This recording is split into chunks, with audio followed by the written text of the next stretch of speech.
Alright, hold up.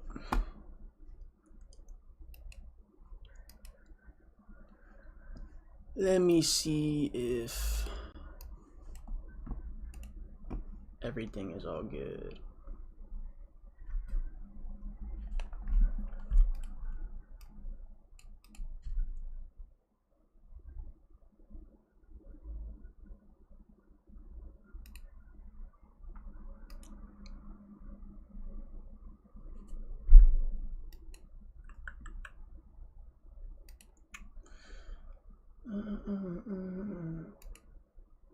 Alright, yeah, I think we're good.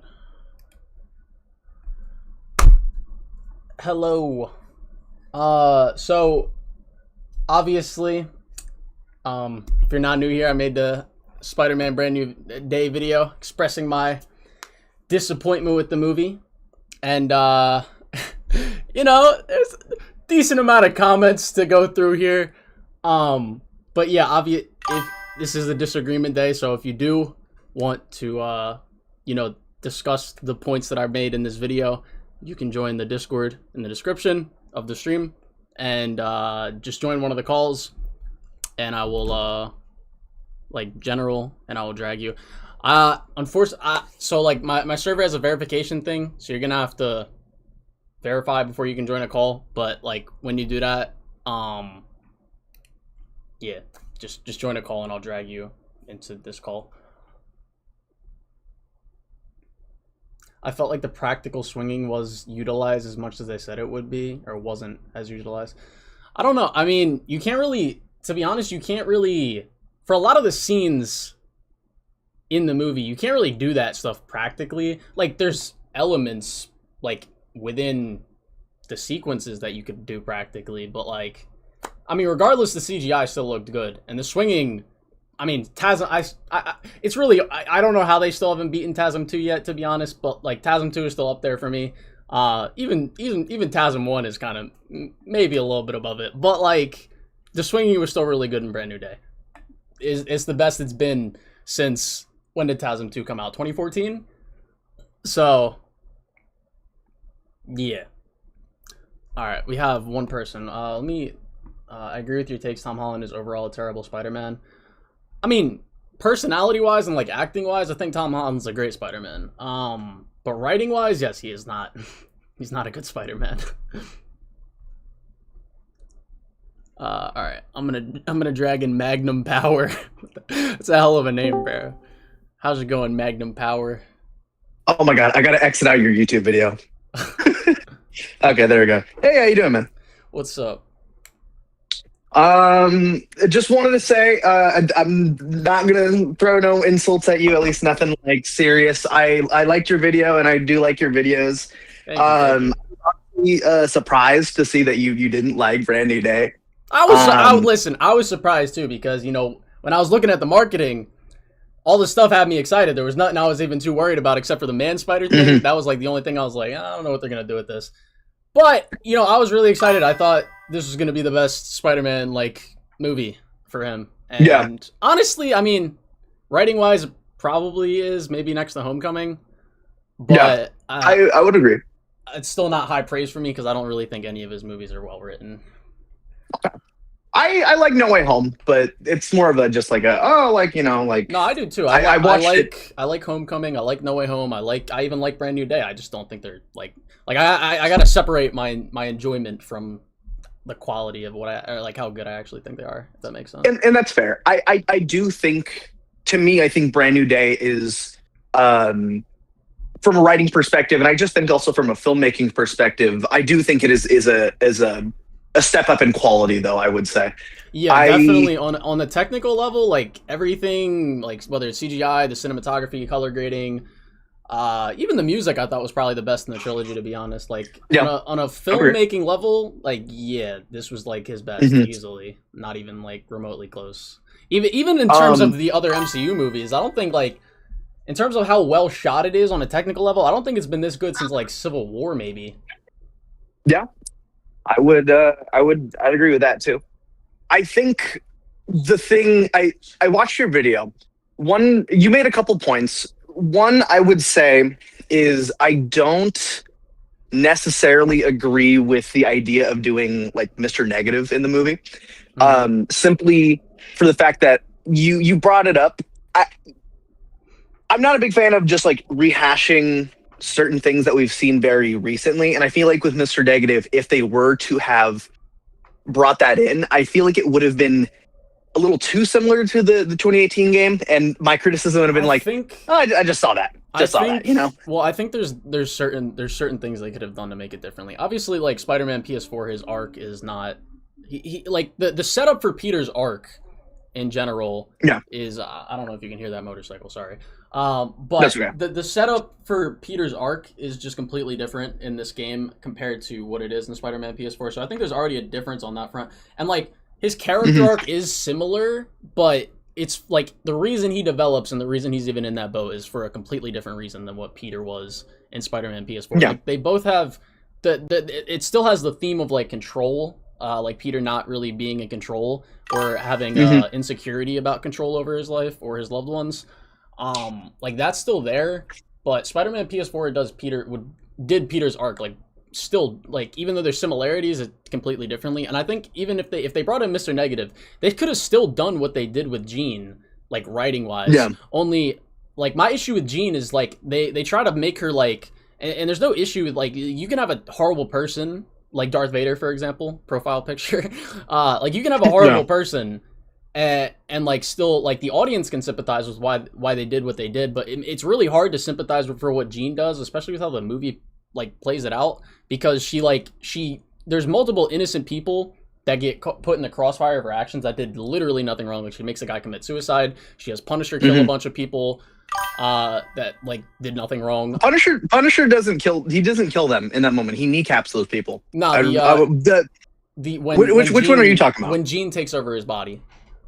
Yeah. He kneecaps them and then like just takes and then wants to take that one dude. He doesn't. I don't think he kills him. I'm pretty sure he does. Maybe I'm wrong. I only watched the movie once, so I could be wrong. But besides the point, she does kill multiple. She gets multiple people killed. And she sexually assaults Peter.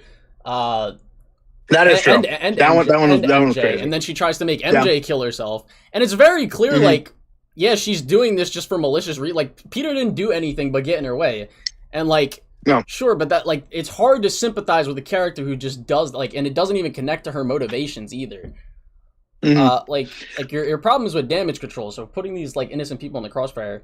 So, like, if they brought Mr. Negative in, I feel like the only reason they treated Jean the way that they did in this movie was because she genuinely is gonna, like, she's obviously gonna be an X-Men in the future. Like, she's probably gonna be in Secret Wars or Doomsday, whatever. She's gonna be a hero in the future. That's why I think they try to make her like sympathetic and like make the ending play out the way they did. But if they had someone like Mr. Negative, and they do it like Spider-Man PS4 did, where it's like, yeah, there's reasons for why Martin Lee does what he does, but they also at the same time, you know, Martin Lee gets repercussions for those actions at the end in Spider-Man PS4, and like they play it out. It's like, yeah, you can still sympathize with Martin Lee, but you know, Peter knows he still needs consequences for these actions, and make it a point that like, yeah, he's a horrible person, as opposed to what Brand New Day does, where it's like, oh yeah, she's all right now by the end of the movie, and I did not like that at all. But sorry, that was like kind of long-winded. If you want to say something, it's all good. No, I understand what you're saying. I will say, I think the only thing that to me is like, there's only two things that I think are like very indefensible that she does that like genuinely I'm like, I can't.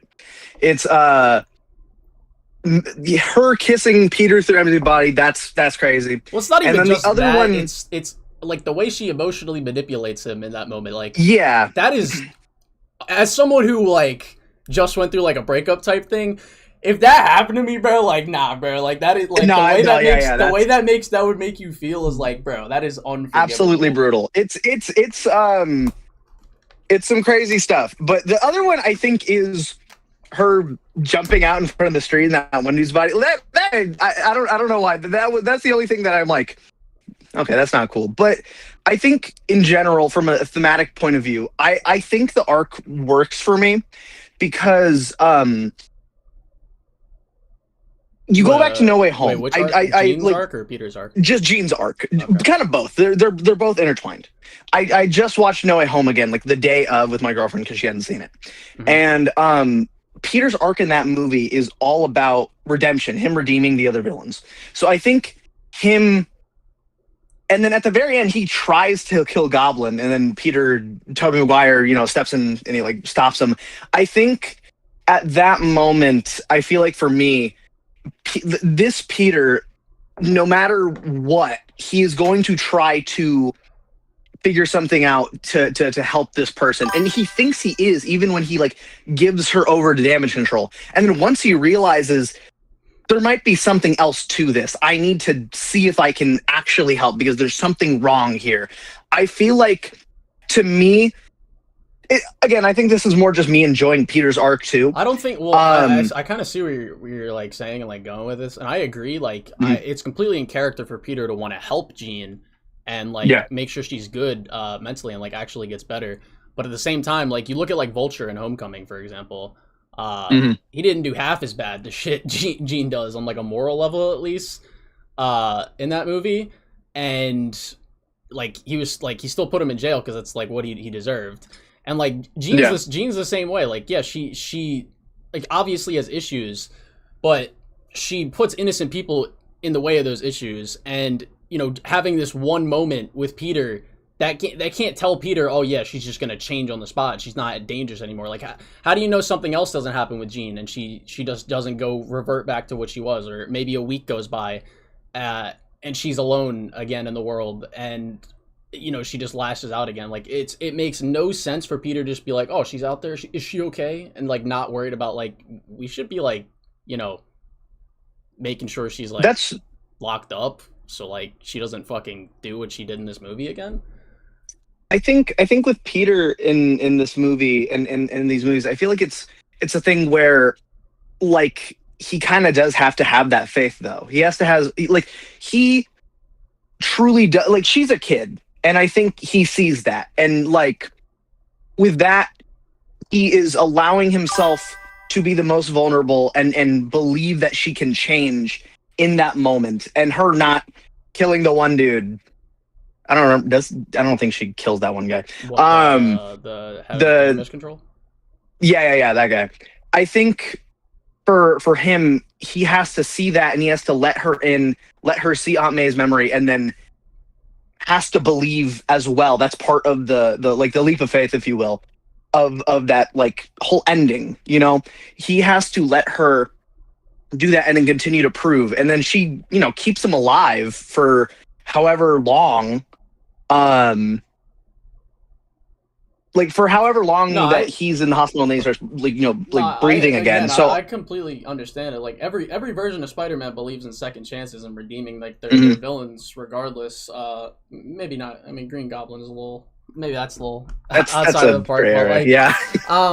But like every version of Peter believes the same thing. It's not like anything new with Spider-Man. So and regardless, like he still thinks they should face the consequences for their actions. Again, like a good parallel to the movie is like, Peter cares about Martin Lee in Spider-Man PS4, and even like Spider-Man 2, like Martin Lee comes back, but it's like he can care about these people, see that they know they did wrong, and try to do things that to repent, I guess would be the word, for their actions. Yeah. But at the end of the day, he's like, yeah, you still did these things and you need to face the consequences for your actions, even if you are trying to change as a person. It's like, in Spider-Man 2, when Martin Lee and Miles save him and he gets the anti-venom suit, for example, like he walks right over to the cop car. They don't even have to do it. And it's not like they're like, no, you don't need to go to the police. It's like, no, it's like, yeah, they still recognize at the end of the day, like you need to face consequences for what you did. I think the other issue with that, though, is that if he, like, whatever the consequences would be, if he were to hand her over to another form of entity or something like that, who's to say that they're not going to just do the same thing and end up killing her? I mean, but where is Doctor Strange? I mean, like, we don't even know. Even the sorcerers, like, if you give, like, Carmitage. I don't know if that's necessarily an option for. I'm not going to speak on things that are outside of like, what's going on in the MCU, because like I straight up don't know. I just like the world building is so bad in the world. It's so bad after Endgame. Like I like that. I think on paper you're right about that, but like I don't even know if I can speak about that. Like maybe the only one I could say is like Yelena. but like even then, I don't know if he trusts her enough to like do that, you know, because she's under Val or whatever. So like I think I was able to kind of suspend my disbelief in that regard because it's like she almost just died because he handed her over to what he thought was the right authorities. She is about to die, so like if she was going after revenge for this one thing and trying to figure this out, learning this thing, he has to again accept and just have faith that she is a good enough person to not be evil after, I guess.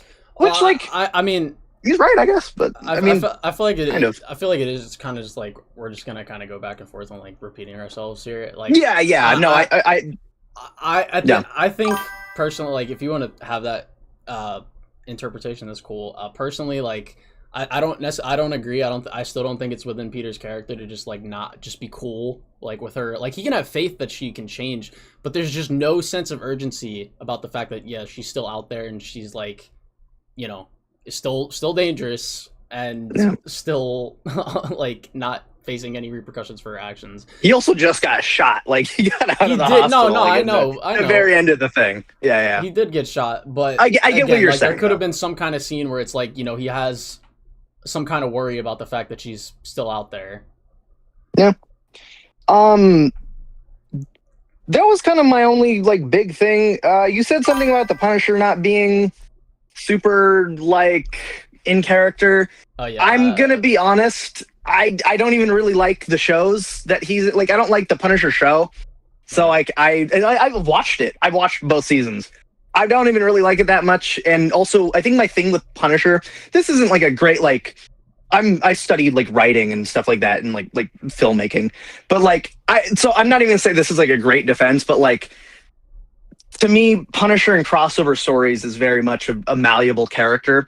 Punisher in Punisher stories, I critique that writing a lot more because I feel like he needs to serve a specific character within his own stories. But I feel like outside of it, well, the thing you is, can be a bit more bendable. Everything they did with Punisher in this movie still could have worked if they just executed it a little bit differently. They didn't need to have him like try and convince Peter to start killing people. That's completely out of character off of season 2 of the Punisher. Because he believes Spider-Man's a kid, like, and he doesn't want people to end up in the same boat. It's even like in the very movie where they're like going against his character, he's like trying to convince people to kill people, but at the same time he's also saying like, yeah, you don't want to be like me, you don't want to end up in this situation. So it's just like it contradicts the two things that he's trying to say at the same time within this one movie by itself, and it's just out of character from previous projects. And even the stuff where it's like what he's trying to get through to Peter, I feel like that's really the main purpose of him being in the story, is like juxtaposition of Peter. Like Frank is a mirror of like where Peter will end up if he keeps living like this. And like on its own, that is fine. Like it's a good reason to have him in the movie, but you can still execute that in a way where he's still in character.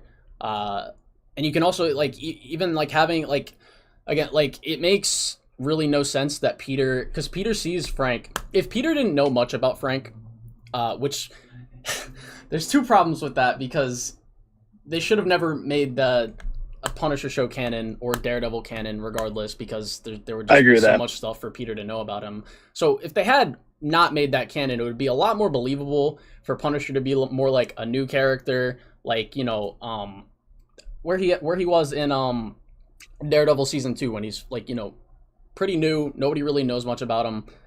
If that was like how they treated him in this movie instead of like making it canon, then and Peter was like didn't know much about the guy, I don't really think they would have had much of the issue in the movie where it's like, yeah, Frank is literally, or even if they just changed the way he goes about his methods, like, because he's literally shooting grenade launchers near innocent people on the street and at Spider-Man himself while he's actively trying to stop a truck that's like, putting hundreds of lives in danger. It's like that. It's the way that stuff was executed was so bad.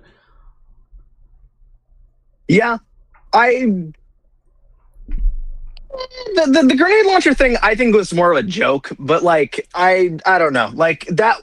I agree. Like on paper, it's not that great. Punisher, again, I think just my thing with it is like, I think within those shows, I feel like he's already very mischaracterized. What, off the comics?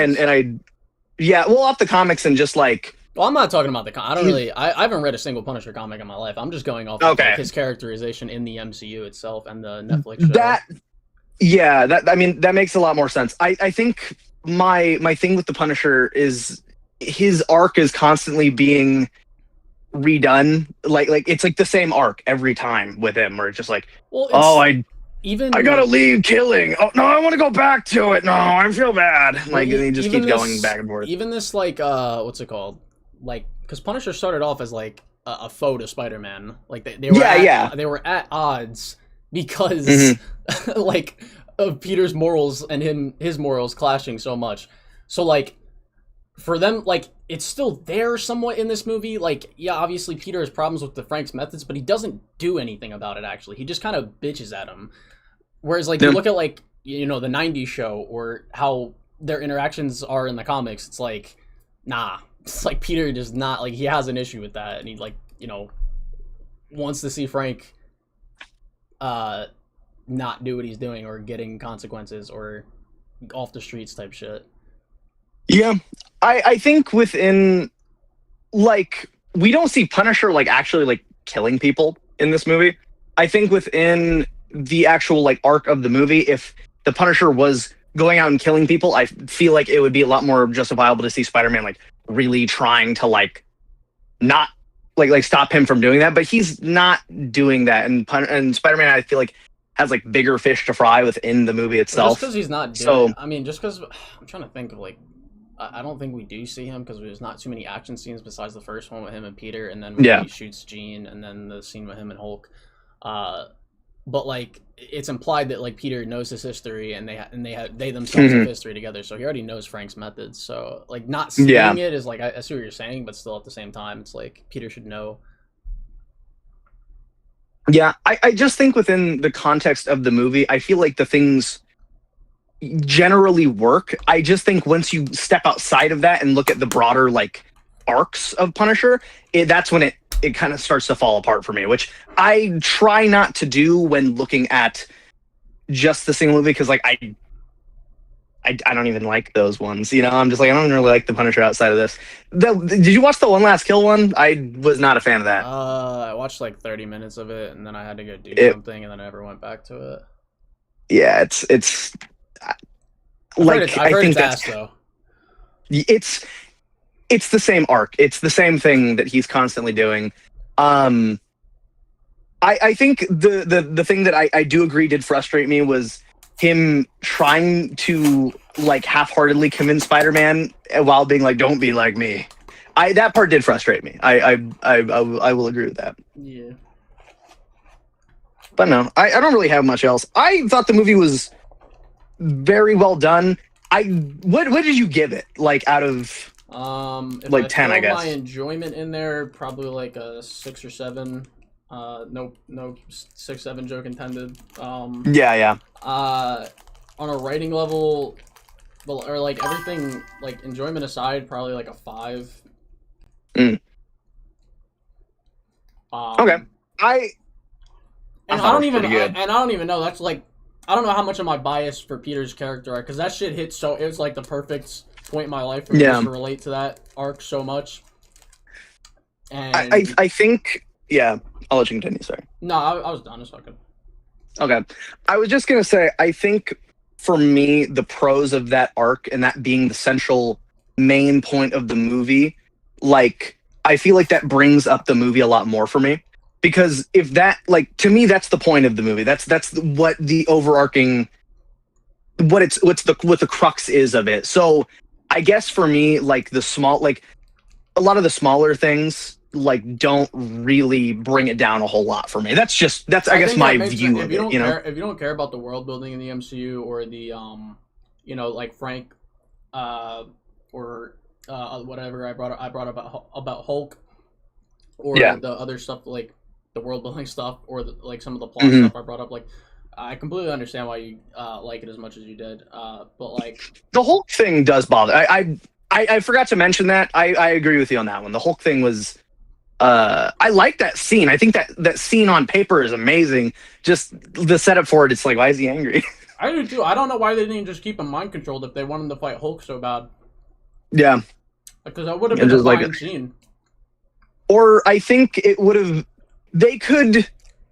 They could explain it. I feel like they should have explained it in a way where it's like Hulk has been repressed for so long that he just wants to break out finally. But like I feel like they could have said something about that, and they didn't, and I think that did frustrate me because that's what like my headcanon explanation for it is, but like it's not official, so I can't like apply that as a pro. Well, another thing I didn't even necessarily go over this in the video, and I probably should have explained it more in detail. I kind of just like glossed over that when I was writing the script for it, but like this inhibitor thing that he has for Hulk now makes no sense because the whole point of him becoming Professor Hulk was that they made a mutual agreement. Yeah, they made an agreement. Come together as one thing. So I had a lot of people in my comments, which I was gonna go over if nobody joined the thing, but there's a lot of people in my comments talking about, oh well, the Hulk had been repressed for years. I'm like, no, he wasn't. That was not the point. Yeah. That was not like Endgame says the direct opposite of that. They were one thing. If there was a point if there's at some point like a thing with the inhibitor where he was like, yeah, the agreement is broken and we're on bad terms, but I'm like controlling him now. Something along those lines. I feel like we haven't had a single piece of Hulk character stuff. I'm not even She-Hulk. Like She-Hulk doesn't really do shit with his character. He's just there for She-Hulk. I'm a big Immortal Hulk fan, like just Hulk in general in comics. Like it does frustrate me to see this. Like Hulk fans with that, it sucks. It sucks. I'm like, it's frustrating because it's like I feel like with the movie I can still enjoy it and like I could like finagle a way where this all works in my own mind, but if I'm looking at it objectively, yeah, it doesn't work. I agree with that. Yeah. Well, but yeah. Anyway, I appreciate the conversation. No problem. If that's all, then got like 3 people here. Yeah. I love your videos, by the way. Big fan. Thank you. Just that. So yeah, have a good one. You too. All right. Let's eeny meeny miny mo catch a tiger by his toe. Something. Let's go with Bill Kill. Actually, wait, no. Sam Raimi Spider-Man was here first, I think. Hello, Sam Raimi Spider-Man. Oh my god. Long time no see. Is it? I'm sorry. I may not remember. I used to come on your Disagreement days with your old friend. Oh, wait. No. I do remember you. I do remember you. Okay, well. Alright. Anyway, my disagreement is that, you don't like that they brought back the Savage Hulk? No. Well, people were getting tired of the whole nerdy glasses thing. Well, Hulk's not... Even in the comics, like, Hulk's not just a big, stupid idiot. Like, he has even in the MCU, like, in Age of Ultron, at the end, or after he was away from the Mind Stone. Version. What happened? I was never even a fan of Ruffalo Silk. I was more Edward Norton. Well, even in that movie, like, he has autonomy over himself.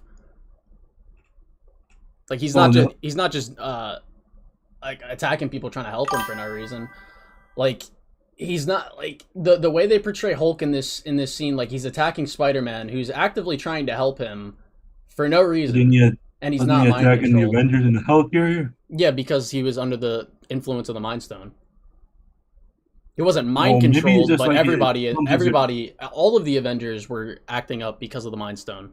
That's why Cap and Tony were like at each other's necks. Or maybe just amplified the frustration and anger they already had.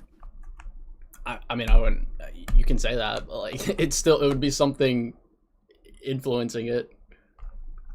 I don't know why you would prefer him being the big green Margot Flo with glasses. Well, like, you remember when in Age of Ultron when Black Widow pushes him down that hole and then he comes back up and smiles. It's like he doesn't like body slam Black Widow for doing that. It's like, no, Hulk has control over himself. Yeah, well, the rules of when it comes to the character have always been back and forth over the years. Nope. They haven't been back and forth at all, actually, in the MCU. Well, he was trying to kill all the guys in the healthcare, and then during the battle, he's like, Well, yeah, but that was because he was under now." that. That's again because he was under the influence of the Mind Stone. The only time Hulk has acted out like that has been when he was mind controlled by Scarlet Witch and when the Mind Stone affected him. That's the only two times. So then you're saying that you rather him being stuck as the big green Ruffalo with glasses forever? He wasn't stuck. They made a mutual. That's what Endgame says. Like, I brought the brain and the bronze together. Me and the You big do guy know worked it people out. hated that, right? I don't care what people hated. I'm talking about the writing. Like, I'm talking about what it was. You know, it was dumb. It doesn't really People matter. wanted to Hulk have a rematch. Whether you thought it was dumb or not, like what they did with Hulk's character, that's his character. That's how they wrote him. So switching that up and not really explaining that in Brand They've New been switching Day, up the Hulk with the entire MCU. huh? It's been switched up since like 2012. What was switched up about him?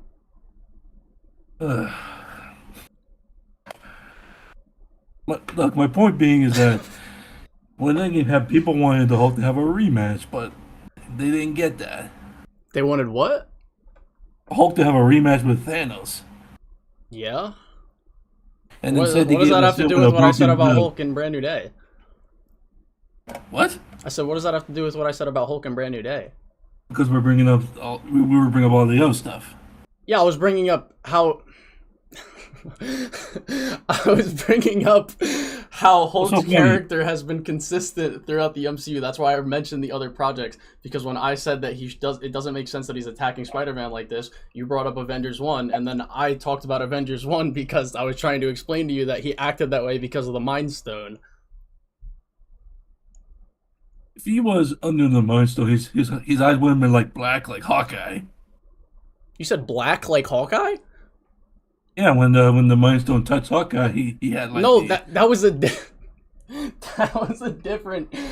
Oh my god. Hawkeye was under literal mind control. The Mind Stone was amplifying emotions and making people act like. What's the best way to an analogy to compare it to? Like when you're drunk, right? Or like under the influence of some kind of drug. Like you're gonna act out of like a little bit out of character, even if, or like even the symbiote Spider-Man. That's probably a great analogy right there. Like you may feel these things deep down, but you have the control over yourself to not act how symbiote Spider-Man acts when he's just finally letting everything out. If that makes sense. Yeah, well, basically, I just said that I just like I prefer the Savage Hulk back than the Professor Green Glasses Smart Hulk. I never liked that. I'm not, Despite what you said, it's been consistent. I never liked it. I mean, okay. I don't really have anything to say. Like you can like that more, but it doesn't make it not make any, or it doesn't make it make sense in Brand New Day though. Like why he acts like that. Oh my goodness! Are you actually a fan of the Hulk? I wouldn't say like the biggest fan. Then you having an issue with the character shouldn't be a big problem for you. That that doesn't make. I'm not a big fan of Yelena. I don't like how they wrote her character in this movie. Like it's just I'm looking at the movie from an objective lens, like feelings aside about my favorites or whatever. But here's the thing, like the reason why people were I still like Hulk as a character. Like well, the reason why I don't consistent wise writing was I don't give that. But the reason why people prefer to having the shots back because people prefer the whole tragic big green angry monster side that people have loved for years. Hulk is not just angry monster side. He has autonomy over himself. Like he has control over his actions. The Jekyll and Hyde side I'm talking about. That was. So you prefer when Hulk is mind controlled and a big rage monster like Age of Ultron? No. I liked when the whole him struggling with the whole the monster inside him, like the whole Jekyll and Hyde thing. That was one of the reasons why the character was created. I mean, yeah, you could. That's cool, but like, what? All right, what does that have to do with Brand New Day? Like, what? Because I made a point about Brand New Days. If we're not going to argue about that, we're just going to argue about what you like about Hulk. Then I don't really like. There's no point in continuing this. My point I'm trying to make is that people are glad that the whole fear dual personality thing is back, and not just, oh, I'm big and green and I can do, and I wear glasses. Okay. But the dual personality thing being back isn't explained and doesn't make sense. So you can do I mean, that. he's like, You can did do I hurt that. Like, anyone? you can write an arc like that for Hulk. You know, maybe give him his own project where you like explain some of the things that happen, but they didn't do that. It was lazy and done poorly in Brand New Day. Basically, it's like what I saw with his Edward saying that fans hate change and wanted to stay the same. What? I don't think. All right. Thank you for your time, Sam Raimi Spider-Man. What the fuck was that, bro? I'm sorry. Maybe that was mean, but like, bro, am I crazy? Like, what was that?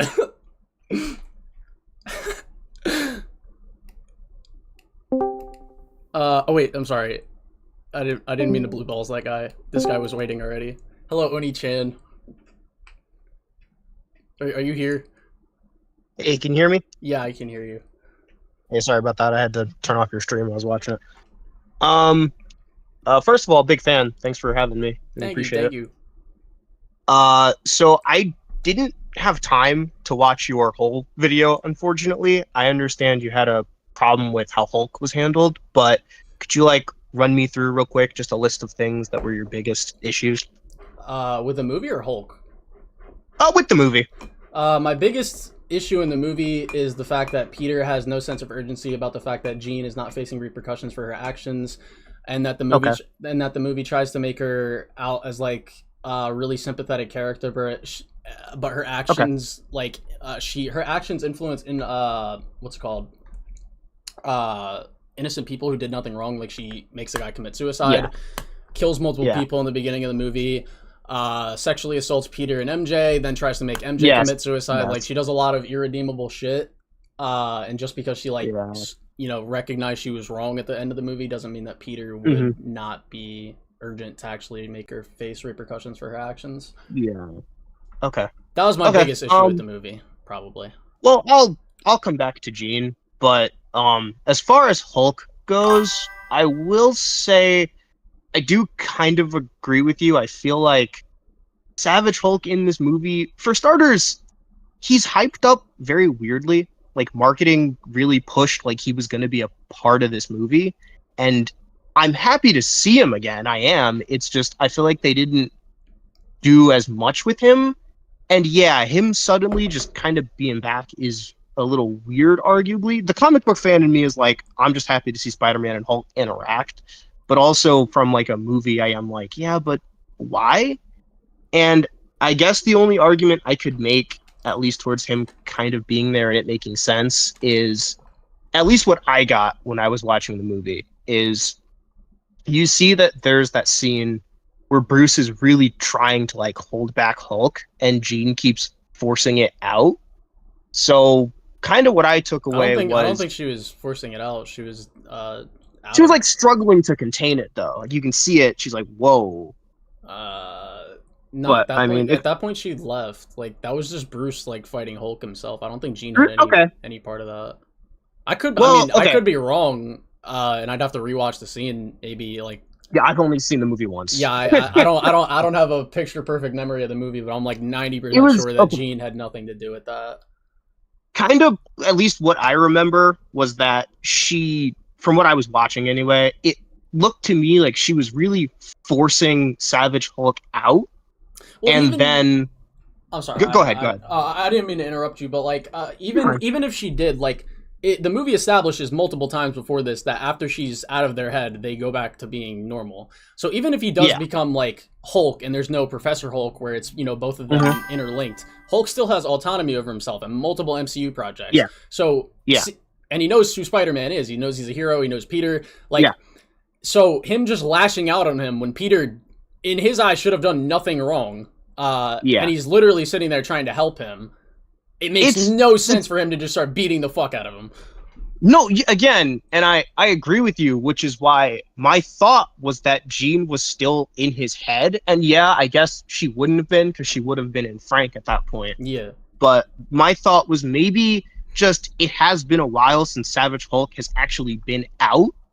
And he's not necessarily upset at Peter. he's upset because he's been like held back for so long.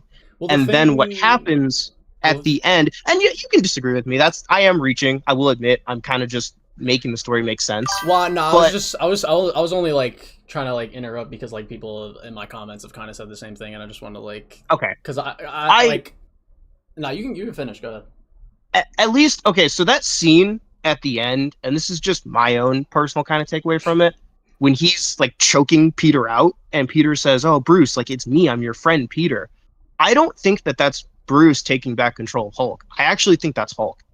I think that's Hulk stepping back and backing off of Peter. Yeah. So again, I understand that the scene is really weirdly betrayed because it's not clear why Hulk is attacking Spider-Man, because you're right, he really has no reason to. But I really like that idea of Peter like calming Hulk down, because you get a similar scene in Age of Ultron where when Hulk comes back after Tony slams him into that building, he looks around and he sees all the damage he causes, and you can see in his face that he's like, oh man, like I did this. No, yeah, you're right. But the difference with that scene is that he was actively under mind control. When he's fighting Peter, he's not mind controlled anymore. That's why Age of Ultron. Yeah, and again, looking back at it, I am kind of like, well, yeah, why did he attack Peter? But I don't know. I always just kind of looked at it as maybe Hulk is just very confused as to what's going on because he has been away for a while.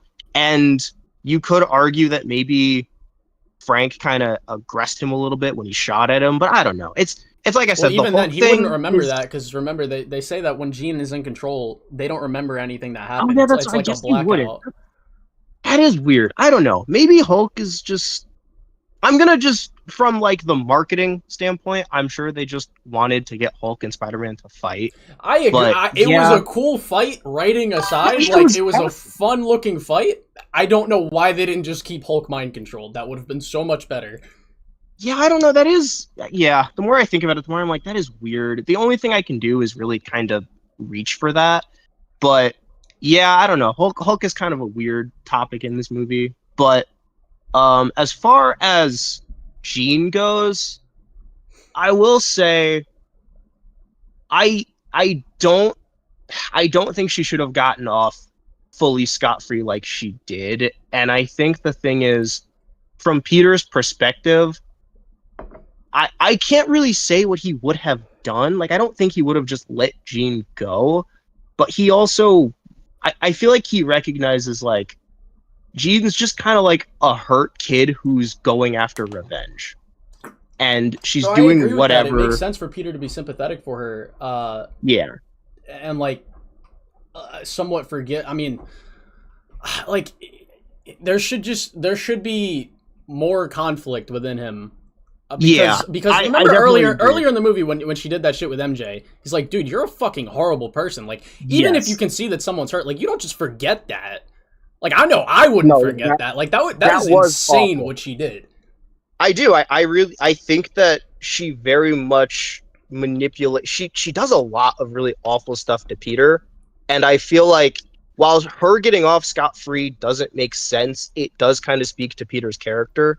Because he is just a very forgiving person. Like he's always been that character. Back in Homecoming, Vulture tried to kill this guy like 3 times, and he ran back into that fire. I agree with that. Like it is in his character to forgive and let people get second chances, but it's also within his character to understand that they need to face consequences for their actions.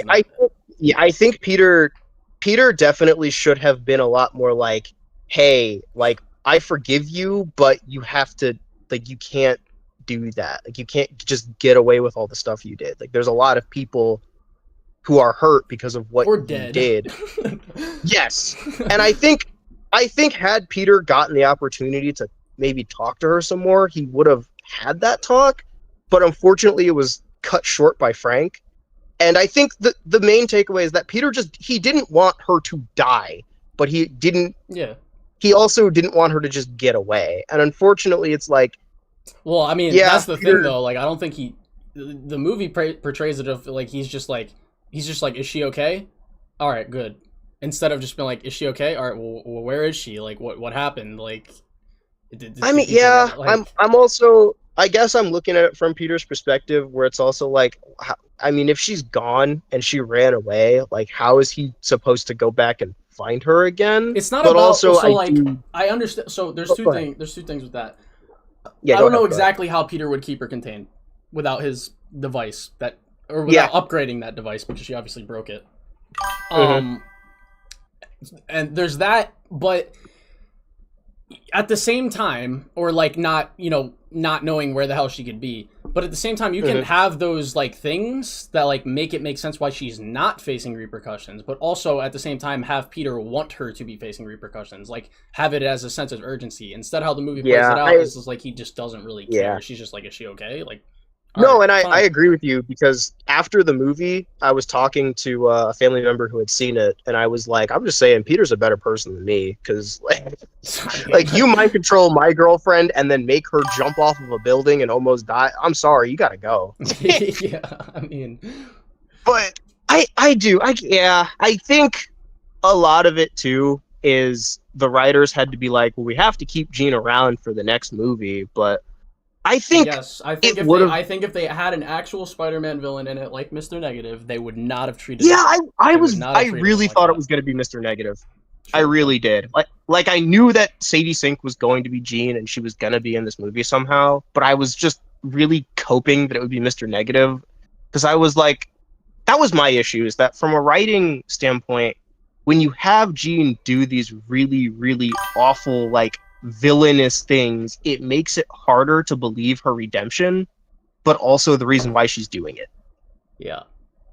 And that was, I agree with you. Like, she had gotten to a point where she was so villainous and vengeful that I was like, okay, but why do all this to Peter? Like, Peter's not doing anything wrong.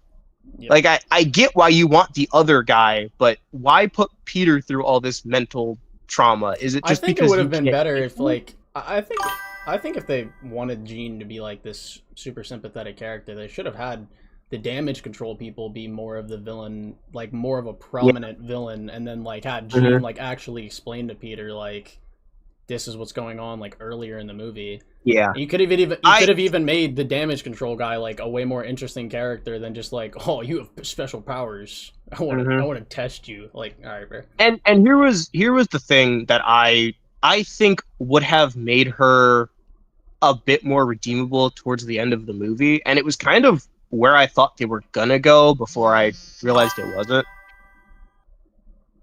Yeah. Sorry about that. Can you hear me? Someone was trying to call me. Yeah, I can. Okay. Basically, I thought that when Frank was lining up that sniper shot and Peter had had his moment to talk with her, I thought they were actually going to kill her there. But I thought what was going to happen was that she was going to end up taking the bullet for Peter. And I was like, that would kind of redeem her in the moment for Peter, but also she would face consequences for what she did. And when they ended up not going that route, I was like, it makes sense for Peter to be the one to take the bullet, but also Jean did just kind of cause all this mayhem and destruction, and Peter is just kind of like, well, she'll be okay. Yeah. All right. Well, if that's do you have any other disagreements or contentious points? I guess if there's one last thing I had to ask you before I head out here and you talk to the next person, how do you feel about the overall development of Tom's character? Like, do you agree that this has been? I think this is his best character arc in the MCU. Yes, however, agreed. Go ahead. However, I don't like the points where he's out of character in the movie. There still to this day hasn't been a single MCU Spider-Man movie where he is consistently in character throughout the entire movie and is never out of character. Yeah, I do agree. I think sometimes they lean too much into him being Spider-Man or him being too much like Peter Parker. They don't find that good balance. Yeah. I think they did better here, but a lot of it is because he's not Peter Parker a whole lot in this movie. But yeah. I think just the last point I'll make is, because I was talking to my relative about this, there's been a lot of talk about, Tom's Spider-Man kind of being the new Iron Man for this new era of the MCU. And I going back and rewatching like a lot of Iron Man's interactions with him and just stuff that Tony says, like, "Hey, I want you to be better than me. Like, you don't need the suit. The suit doesn't make you Spider-Man." Like little things like that. And even watching Far From Home again, when Happy's like, "Hey, Tony wouldn't have done what he did if he didn't know you were going to be here." Frankly, I never disliked inherently Tony being like a Yeah. father figure to Peter. Yeah. It makes a lot of sense for how the MCU actually did it. The execution is a different thing, but inherently, I don't see as big an issue as other people see with it. At least to me, it feels very much like Tom's Spider-Man, his character, not only is living out that like ideal that Tony kind of set out for him, but also he is slowly becoming his own character, which is what people, complained about for the first two movies, which is that he didn't feel like his own character outside of Iron Man. And I appreciate that he just got to be Spider-Man in this movie. Yeah. And was it perfect? No. I've gone on record of saying that this movie was a really, really, really good Spider-Man movie, but I don't think it was a perfect Spider-Man movie. In my honest opinion, Spider-Man 2 is still a really good movie, despite the flaws that movie has. But, that's just my opinion. But I appreciate you giving me the time to speak. That was really, really sweet of you. Have a good one. You too. Take care, man. See ya. Who was next? Was it? I think it was. After me was. Yeah, Let me help you this out real quick. guy. Let me look at it. I got it. Bill Kill. All right, take care. Bill Kill. All right. See ya. See ya. Hey, Hello, Sage Master 5. hey, Colin. How are you doing? How's your day going? Sorry, I hit my mic. Pretty decently. You hear me? Yeah, I can hear you. Okay, cool. Okay, there's how do you feel about Ned's spider tracker? I'm kind of curious what your thoughts are on that. I don't really know, honestly. There's a part of me that's like, I want to assume in good faith, like Peter knows that it isn't the most accurate thing, and it's just kind of like a cool little fun app. But I don't really know. I don't really know yet. I probably have to rewatch the movie to like really have an opinion set in stone Yeah, on I that. feel so weird. So I don't know. The spider tracker, it paints Peter like it paints like Spider-Man or Peter in this case like a target on his back. Yeah. Like you can't like sneak like it prevents him from like sneaking up like on enemies and stuff like that. And it's like That's why I like kind of assume in good faith it's like not the most accurate thing. Otherwise, because if it was, then it would be a massive plot hole. And frankly, like Peter should like try to get that shut down, because if it really was like super accurate, like showing Spider-Man's location, yeah, he's gonna get doxxed like very, very easily.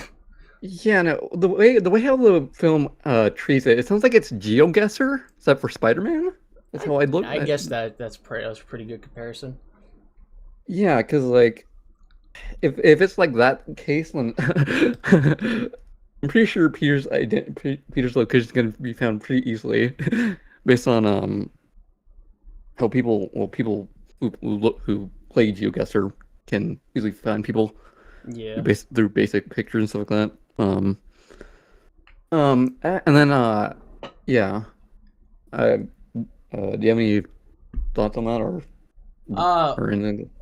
Well, I kind of said what my thoughts were. Like, I just kind of assume in good faith it's like if someone sees Spider-Man swinging, they probably just like update the app that they just saw him somewhere. I don't think it's necessarily 100% like a actual Spider-Man tracker that's like always the most accurate to where he is exactly. Okay. I believe when it comes to the Hulk, I believe I have a quote from Destin Daniel Craig that'll probably help you out. I want to link this to you because it might actually help you out a little bit. It totally shifted how I look at the movie. Is that the director? Yeah, it was in an interview, when the interviews before like the movie came out. Where should I put this quote out? You can just DM it to me. Okay. I put this timestamp and everything in it. Yeah, I'll let you read it. There's nothing in this movie that is there. It's just to be there. It's not. We didn't put the Hulk in just because we wanted a Hulk cameo. What the Hulk represents is what Peter is going through, and when you see the scene between the two of them, it really is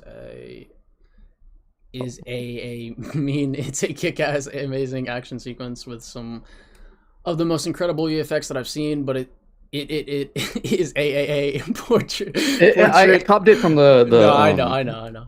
Of our entire movie in the arc of Peter in that moment, and you'll be surprised at how intimate it gets. Well, pause. I don't really like get what he's like trying to say there. Based on how I interpret it, is like Hulk's supposed to represent like Peter's entire like arc, there's this one piece of like writing by the end of the movie where Jean Grey asks him, "Are you Spider-Man or are you Peter Parker?" And Peter Parker's answer, I get where you're going with that. I don't mind his like what he represents in the movie. What I had a problem with. It's actually a callback to this. I'm gonna post DMU this picture. Hold on, let me load it up in my folder.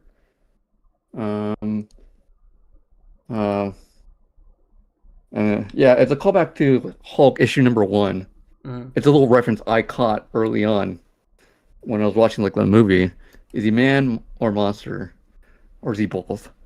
It kind of ties like this correlation with one of the main. I like his purpose in the movie. I just don't like how his fight with Spider-Man is executed because it makes him out of character and doesn't really make sense.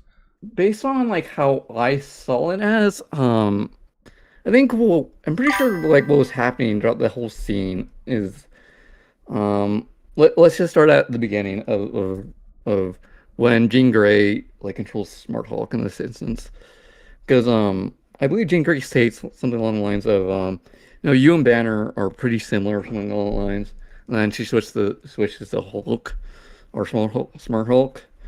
Trying to control a monster inside you or something. She says something along those lines, and then they start fighting.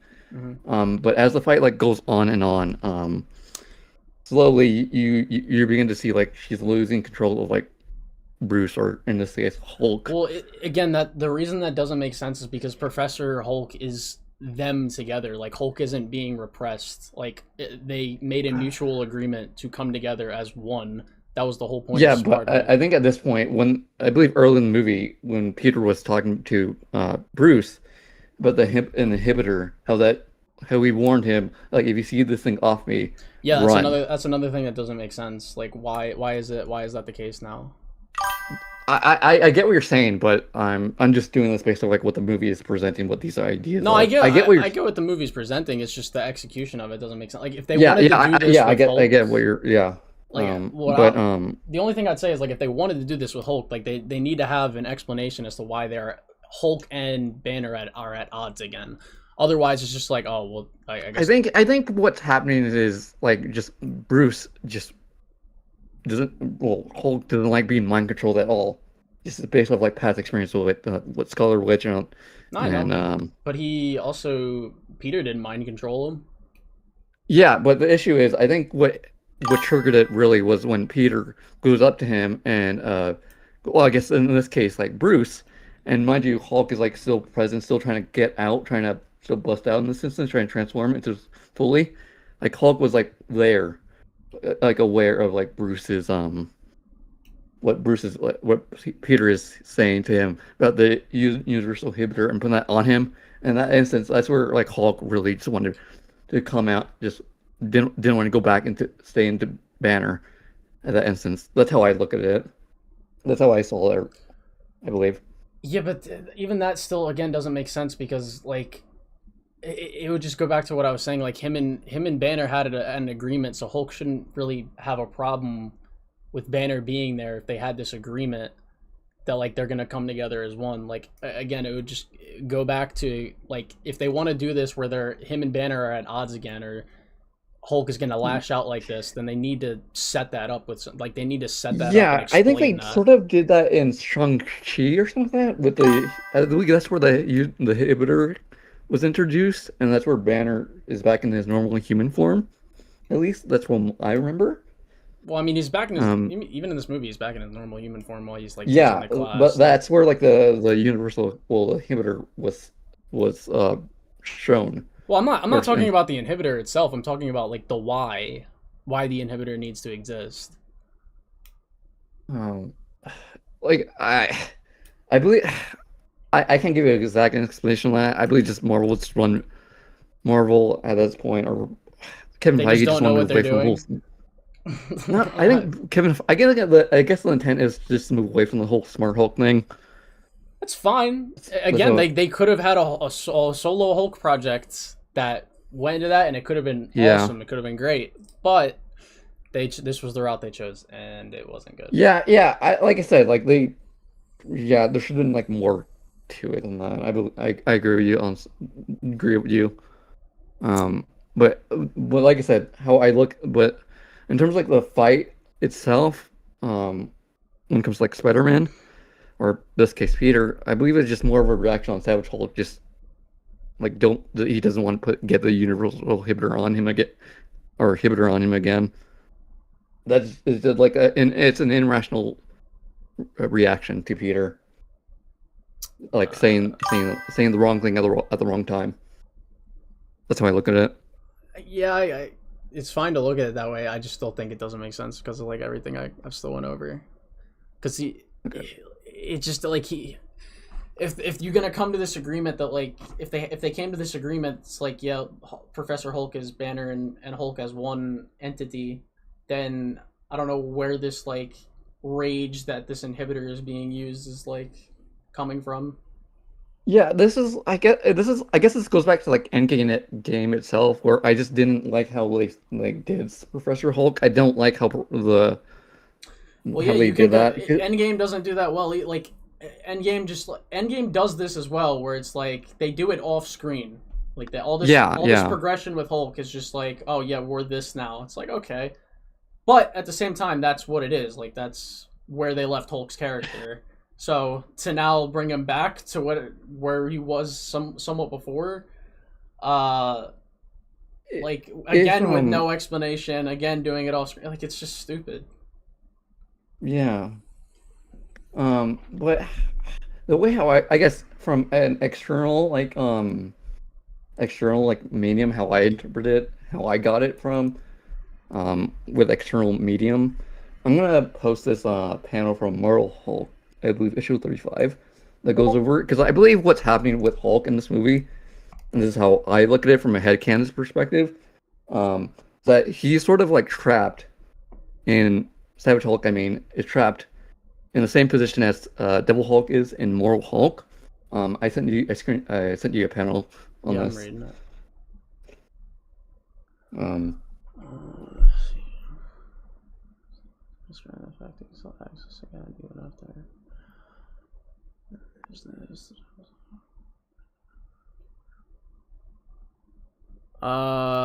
mean, I see why that like comes to your mind. Yeah, I don't really think it defends the movie, the writing in the movie. Yeah, I get it. Like external, like I know this external like material and all that stuff, not really relevant to the movie itself, but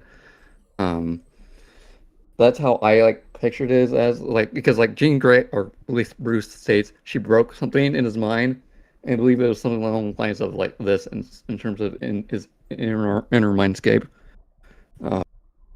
Well, or something like that.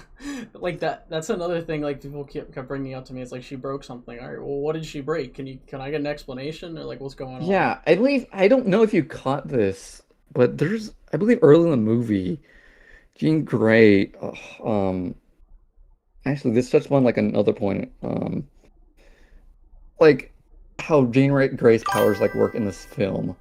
From my understanding, at least, Peter correct me if I'm wrong. Peter remembers after she does her possession on him, correct? No. Wait, what do you mean? He remembers like? He remembers her doing that to him. He remembers seeing what's in his mind. Yeah. I believe Hulk is doing a similar thing to him. Doing a similar feat as Peter in this instance, because like they're the only two characters that do this. Because MJ doesn't do it, Frank doesn't do it. Like they all forget after the fact that Jean Grey was in their head. They forget that she was in her head. No, Peter doesn't. Well, I think what they're trying to say with that is like they don't know what they did while Jean Grey was in their head. Like seeing memories and stuff like that makes, like, I'm sure everybody sees that. but what's it called? Like, I think that the forgetting part was just they don't know what happened when Jean Grey was in control of their body. Yeah. But Hulk and Peter know after the fact, because I'm pretty sure like Hulk states no Banner, no girl, only Hulk. So that means like he's aware that she was like doing some. He's aware of like what she was doing. I'm confused. I'm In like terms of, kind of like, Smart confused on Hulk. what your point was. Like what? My point is, I guess Hulk is aware what Bruce is doing, what Jean Grey was doing in terms of Smart Hulk. Yeah. In the back of like Bruce's like subconscious in this instance. Yeah, but that still doesn't explain why he just completely lashes out on Peter. It was an irrational reaction at most, a reaction to being put under the universal inhibitor. Like I said, But he wouldn't be inhibited. He- He wouldn't be inhibited. Like again, it would just go back to what I said he, earlier. he about- doesn't want to be forcibly trapped in Bruce's body No, again, he forcefully. wouldn't be, because that was the whole point of Smart Hulk. Yeah, I get that, but he's doing it. But he's doing it with something external, like the inhibitor. But Bruce was using the inhibitor. Yeah, I think that's the issue. I think that's probably Hulk's issue is that. Right, I know, but why? I just go back to what I was saying earlier. Like the inhibitor itself, like why he's using the inhibitor itself doesn't make sense. Yeah, like I get that, but Or it's not this explained. is like this is what the film is trying to like portray it as. Like the inhibitor is like inherently a bad thing. Like it's a bad thing that Peter is wearing it. It's a bad thing that Bruce is wearing it. Right. I think that's what the film is like trying to say. I mean, it's a bad. I get it. I get what you're saying. I mean, it that's the still doesn't make sense. Like that. Like I guess the narrative is trying to because like I believe Jean Grey Jean Grey destroys it, and we see the Heron. Well, Bruce like tells him it's a very dangerous idea to make a universal inhibitor. He warns Peter of this, and Peter just completely ignores his how can I say this his warning, and that's I'm talking about Bruce here in this instance. No, I know. It's just I feel like we're kind of going in circles. Like I just keep repeating Yeah. my point.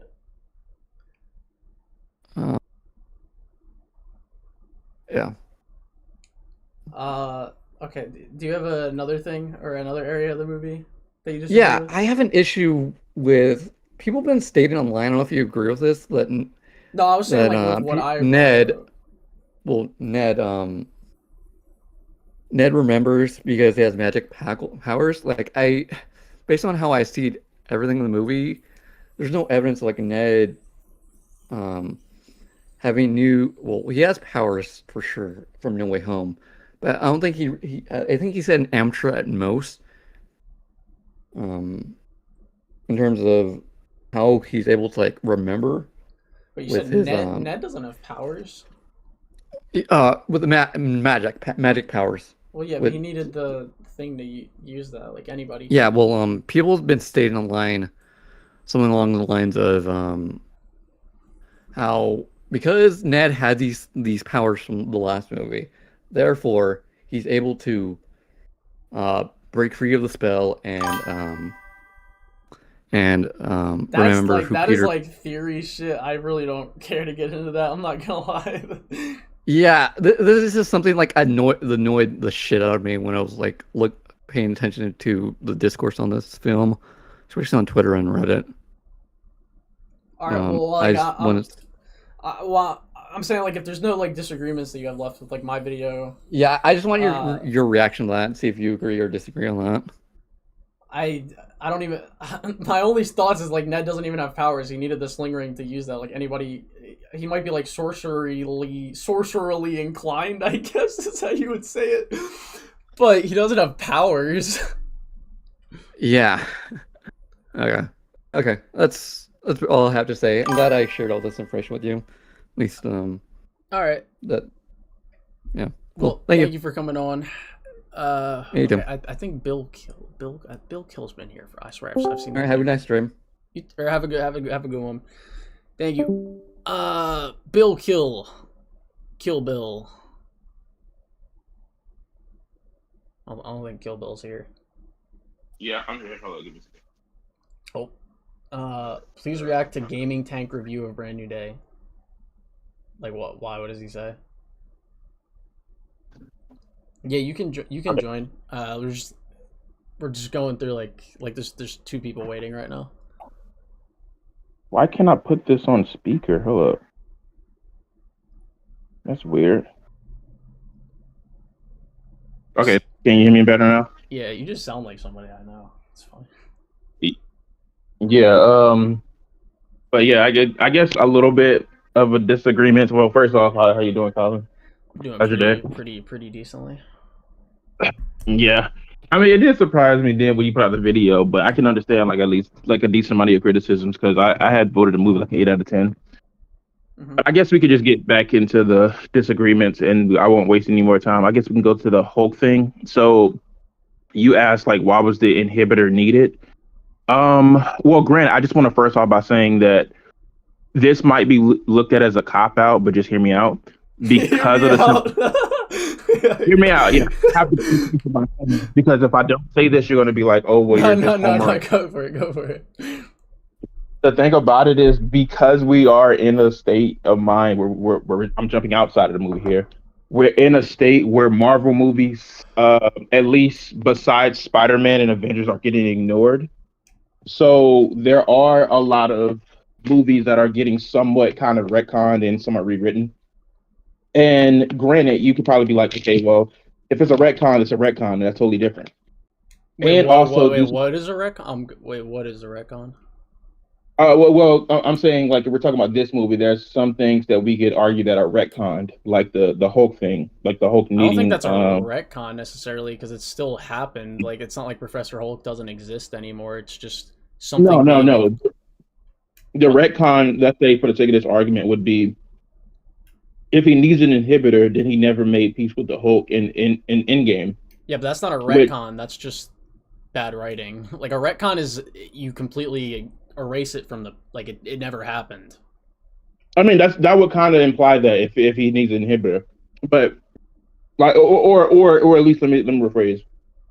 Either it implies that you didn't write that part of the story, which you forgot, which will kind of be a retcon, or 2, you're implying that he needs it because there's some off-screen writing that needs to be explained, but you didn't explain. Which will kind of be regardless of the fact, it's still bad. Like it's bad writing, regardless. Yeah. Like I'll just say, like I'm just trying to be specific here. You could interpret it either a retcon, bad writing, or like what do they call it? A continuity error, like a continuity error. Yeah, I got it. So you're not following your whole continuity that happened in the previous film. So my thing is, I just wanted to say that we have we are in a state of mind to where the only films that are actually getting watched by the general public. Let me rephrase that. Getting watched by the main public, or at least most of them, is Avengers and Spider-Man. So there are going to be some retcons, and they aren't going to be properly explained, right? You might say that's a cop-out, but I just want to preface that by saying that, right? Also, too, there is a lot of unexplained things movie-wise, for the simple fact that there's a lot of Phase 4 movies that you have to catch back up on, and because of obviously like the time limits and the restraints, and obviously some people just skip certain movies like Shang-Chi, like Eternals and stuff like that, then they aren't going to necessarily explain like the whole ordeal because they want you to come into this movie fresh and not have to watch the old movies because there's a lot of people that just skip those movies. Okay, now let's go to Hook, right? I don't really think that's the case because like again, like those old movies are like what I'm criticizing more specifically is the fact that like because what I'm even going back to is these like Avengers movies. Like everything that happens with Hulk happens in the Avengers movies. Mm-hmm. So right, and if they made a solo Hulk project, they could like that would make money. Like 100%, that would make money. Like, mm-hmm. So I don't really. Like, I'm just like kind of. I'm a little confused on where you're getting at. Like saying like even if the general public doesn't watch the stuff, at least there would be the stuff to explain that. So then my criticism wouldn't exist regardless. So I don't really. Well, the thing is, that was the preface, like multiple incidents, because there's a lot of people complaining about the continuity when it comes to multiple characters. It's not just Hulk. You mentioned the Punisher, you mentioned Hulk himself, you mentioned kind of Spider-Man a little bit, and that's why I prefaced it by saying that, because Hulk was the last thing you talked about with the last guy, so I figured it's the best thing to talk about when I join now because it's a fresh conversation. Mhm.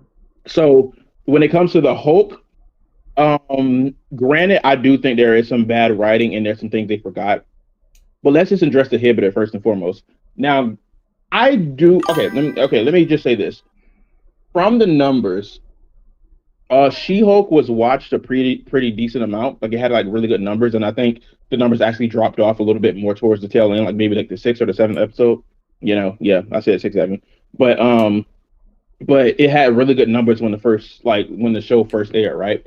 I can't remember the episode, but I think Bruce literally says that he has to get an inhibitor for himself because when he did the snap after Endgame, his arm was weak and he could heal in Hulk form, but it wouldn't allow him to properly heal in human form. So he had to get an inhibitor so that way he can actually properly heal because of the radiation stuff wouldn't work unless he was the second guy, or unless Okay, I'm sorry. I don't remember that. I don't remember that in She-Hulk. Yeah, it was in She-Hulk. He said that Even if because of the that. simple fact. Oh, sorry. Even if that was the case, like he's still Professor Hulk. Like there's still no setup for like between like the fact that him and Hulk are like randomly at odds now, or he's like has a problem with the fact that Professor Hulk is the thing. Well, granted, we don't know fully. You could argue that some things were just written off screen, like maybe him and the Hulk. Well, that was my problem, like the off-screen stuff. I mean, granted, like there's some things that we can argue that when you're writing a film, you're not going to get into every single nitty gritty because it just takes out of the runtime. Well, you don't need to get in the nitty gritty of everything, but the important stuff, like how Hulk is characterized, like that's pretty important. Like you can't just you can't just off-screen something like that. I mean, well, I mean, I don't think it really. Well, for one, I don't think it. For you it might be different, but at least I think for most people, who at least know the nitty gritty, it didn't take away from the film that much that Hulk wasn't properly explained. Yeah, that's a subjective viewpoint. Like I'm looking at it from an objective like writing level, like the continuity of the character, and like. Well, realistically speaking, like most of these conversations are subjective. No, I'm not saying there's no subjectivity. Like the fact, like the subjectivity element is whether or not you care that Hulk was poorly explained or out of character. That's the subjectivity part of it. The objective part of it is you have a character arc and a continuity of a character, and then that character is suddenly brings it, or there's some random thing that's not explained, or they start acting out of character from when you last previously saw them. Like that's the objective part of writing. Like you can't really argue. You can argue against it, but at the end of the day, like facts are facts, and how you feel about those facts, that's the subjective part of it. Yeah, but realistically, like that's the entire conversation. You had a subjective opinion that it took away from the film because the continuity wasn't lining up with the other films. For some people, it didn't.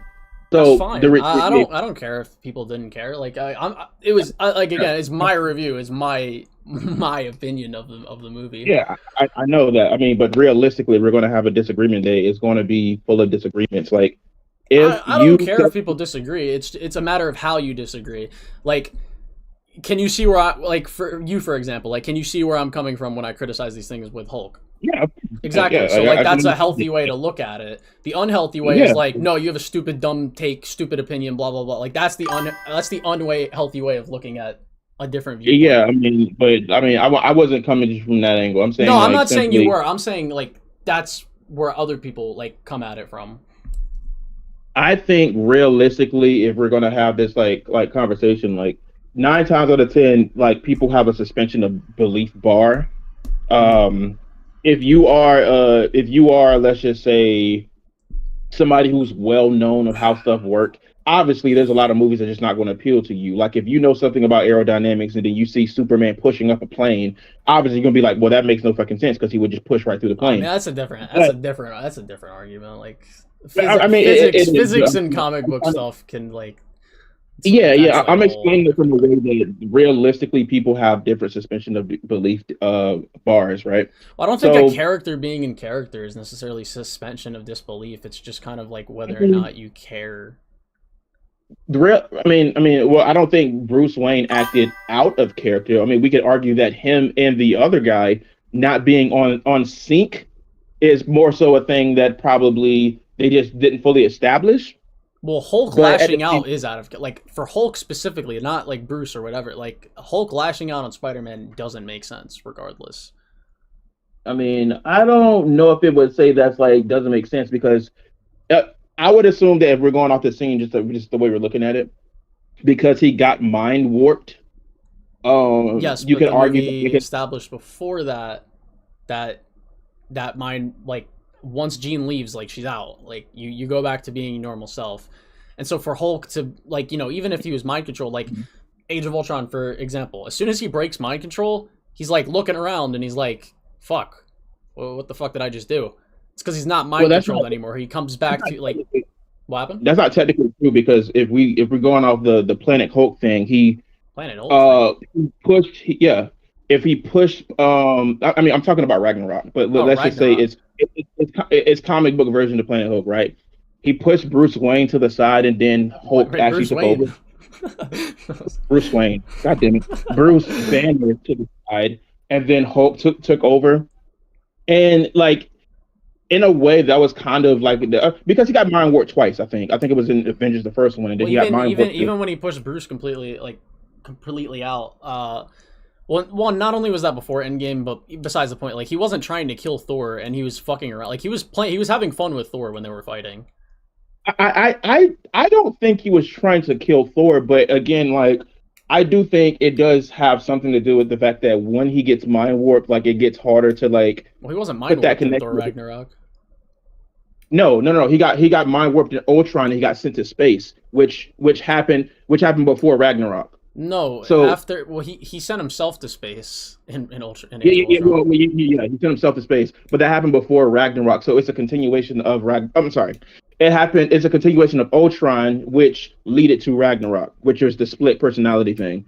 So I mean, it was always split personality, but Bruce Banner was pushed to the side. So I think we could argue, like I'm not saying that it's a stone cold, oh I got you, like this is Ace One. It could be argued that sometimes when he's mind warped, it kind of sever that connection. But also the reason I brought up Age of Ultron is because as soon as he's done being mind controlled in Age of Ultron, he goes back to being like Hulk. He has like normal Hulk, like he has autonomy over himself. He's not like lashing out for no reason, which is what happens in Brand New Day. That's why I'm saying like that's why I brought up Age of Ultron. Well, I mean, technically that also happens in Ragnarok too, but I think Bruce Banner said himself like in Ragnarok. Yeah, because he's not lashing out in Ragnarok. He's just fucking with Thor. Then when he goes back to when Thor is able to calm him down and he's able to do the whole hypnosis to get him to calm down and actually turn back to Bruce Banner. He acts just like Bruce Banner, but at the same time, I think it's argued that the connection between him and the Hulk is kind of gets severed the more time he spends as the Hulk. So realistically, I mean, even if you want to use the Ragnarok argument, like that would be like that. I feel like that would go against your point because he was Hulk for 2 seconds in Brand New Day when he swapped.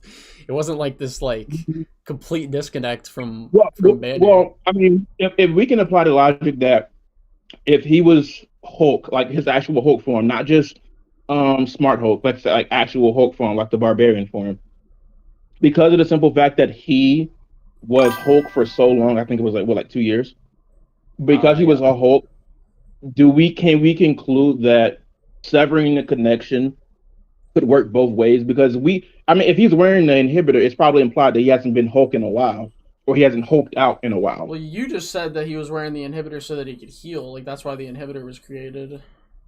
Yeah, but both things can be true. He can heal and not be the Hulk, because obviously if he's trying to heal his arm, obviously more time as Hulk would, it would inhibit. No pun intended. Are you trying to say that like he wasn't even Professor Hulk for that whole time period? Is that what you're trying to say? I don't think he was because I think he was trying to heal his arm, right? And probably maybe it's a convenience thing. I don't know. Like maybe he just doesn't like being the Hulk 24/7 because he's just too big. I don't know. Well, But I would assume that was like why he switches to banner form when he's like teaching his class because it's distracting for his students if he's teaching as Professor yeah, Hulk. I wouldn't. I don't. There's nothing in the movie that says he wasn't still Professor Hulk. Like, and they were still had this mutual agreement. true, but I would assume that the reason the inhibitor, like the reason he goes, and they have the conversation where he's like pausing with Peter, and it's like, can you have the good parts and the bad parts? And then like Bruce Banner pauses. I think that that was the movie's way of telling you that he's made his peace, but at the same time he hasn't been Hulk for a while because I think you would know if he's been Hulk like most people report on that like they No. they Well, I think you're misunderstanding the thing. Like, the whole point of Professor Hulk was that they came together as one. So why would he be mad? No, I get that. I get that. I don't think he was mad. I think. Well, I mean, if we're talking about the I mean, he transformation, was.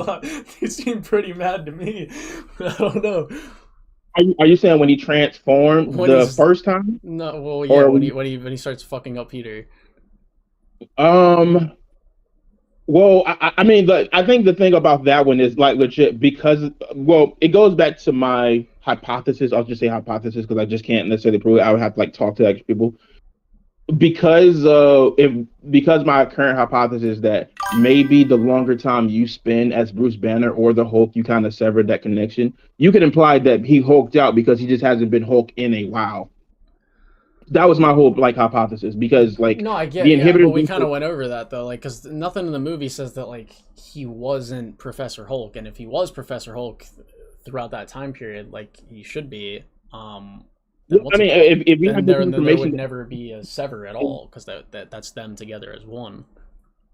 well, if we have no confirmation that he is Professor Hulk, then can we really go off of it? Because I don't think anybody makes any connection or any comments that oh Professor Hulk.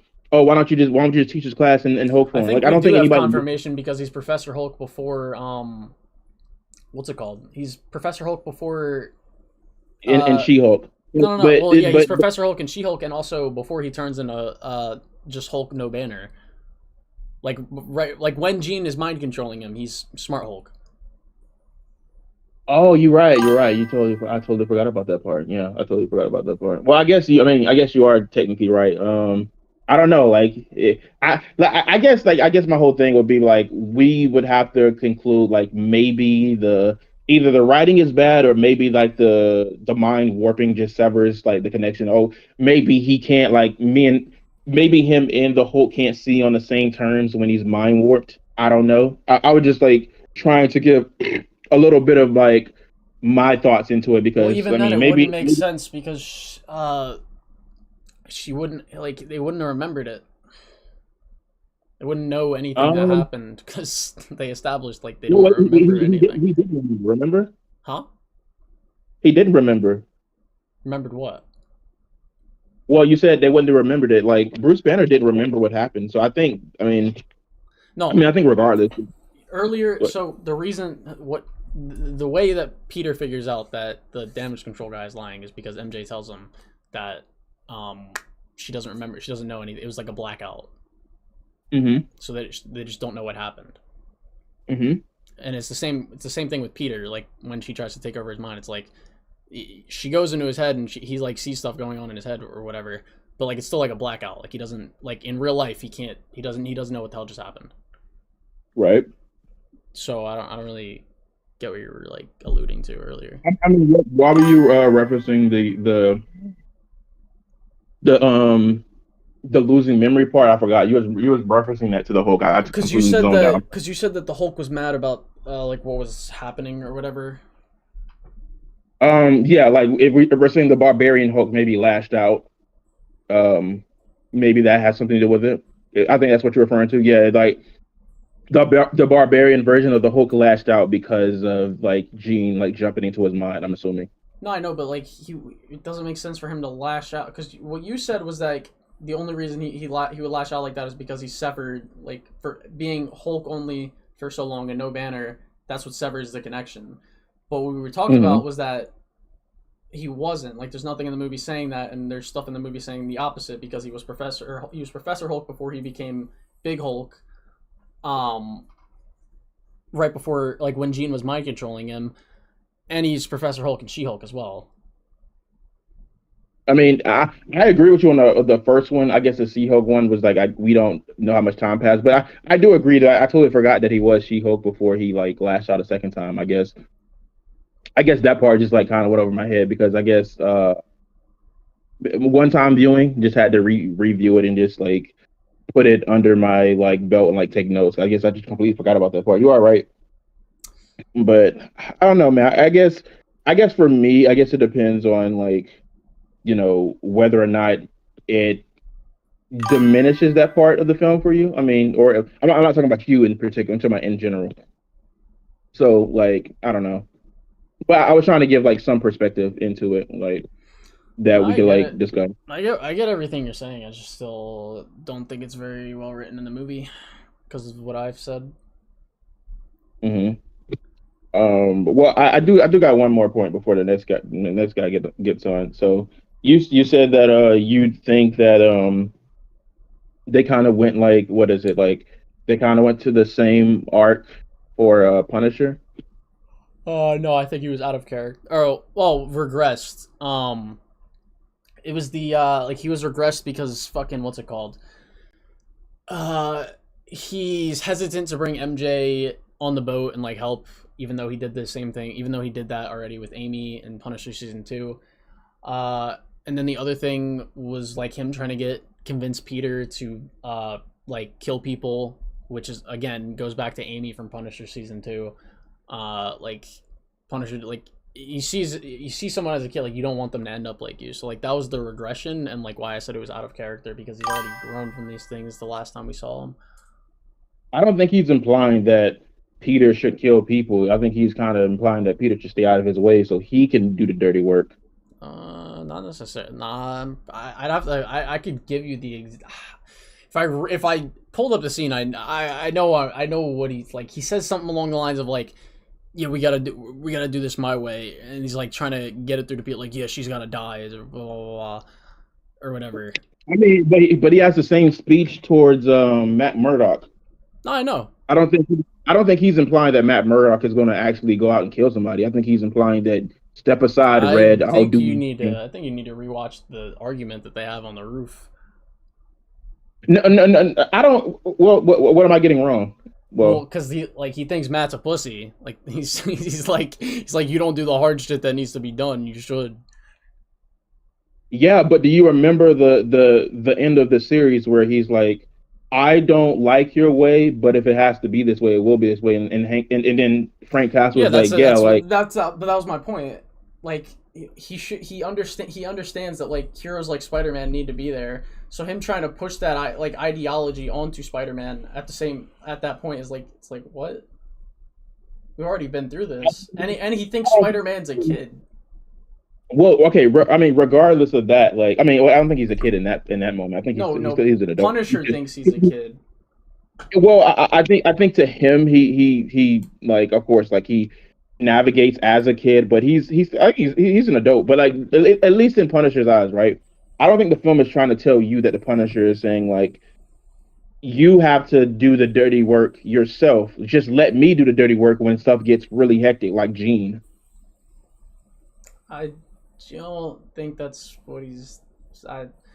I could do stuff my way. I'm just gonna leave it because I could give you like I'd have to pull up the movie to give you the exact line of dialogue, but I know what I said is accurate. Okay, well, I guess we can pull it up next time, and I'll let the other guy. I don't want to pull it up on stream because I don't want to like crash because of copyright. If I can find it, I'll just send it to you. Gotcha. All right. Well, I'll let the other guy. Thanks for having me. No problem. Thank you for coming on. Mm-hmm. Have a good one. Who was it was. I think it was like these two are in here, but I don't know who was there first. I'm just gonna go. Mr. Red. Hello, Red.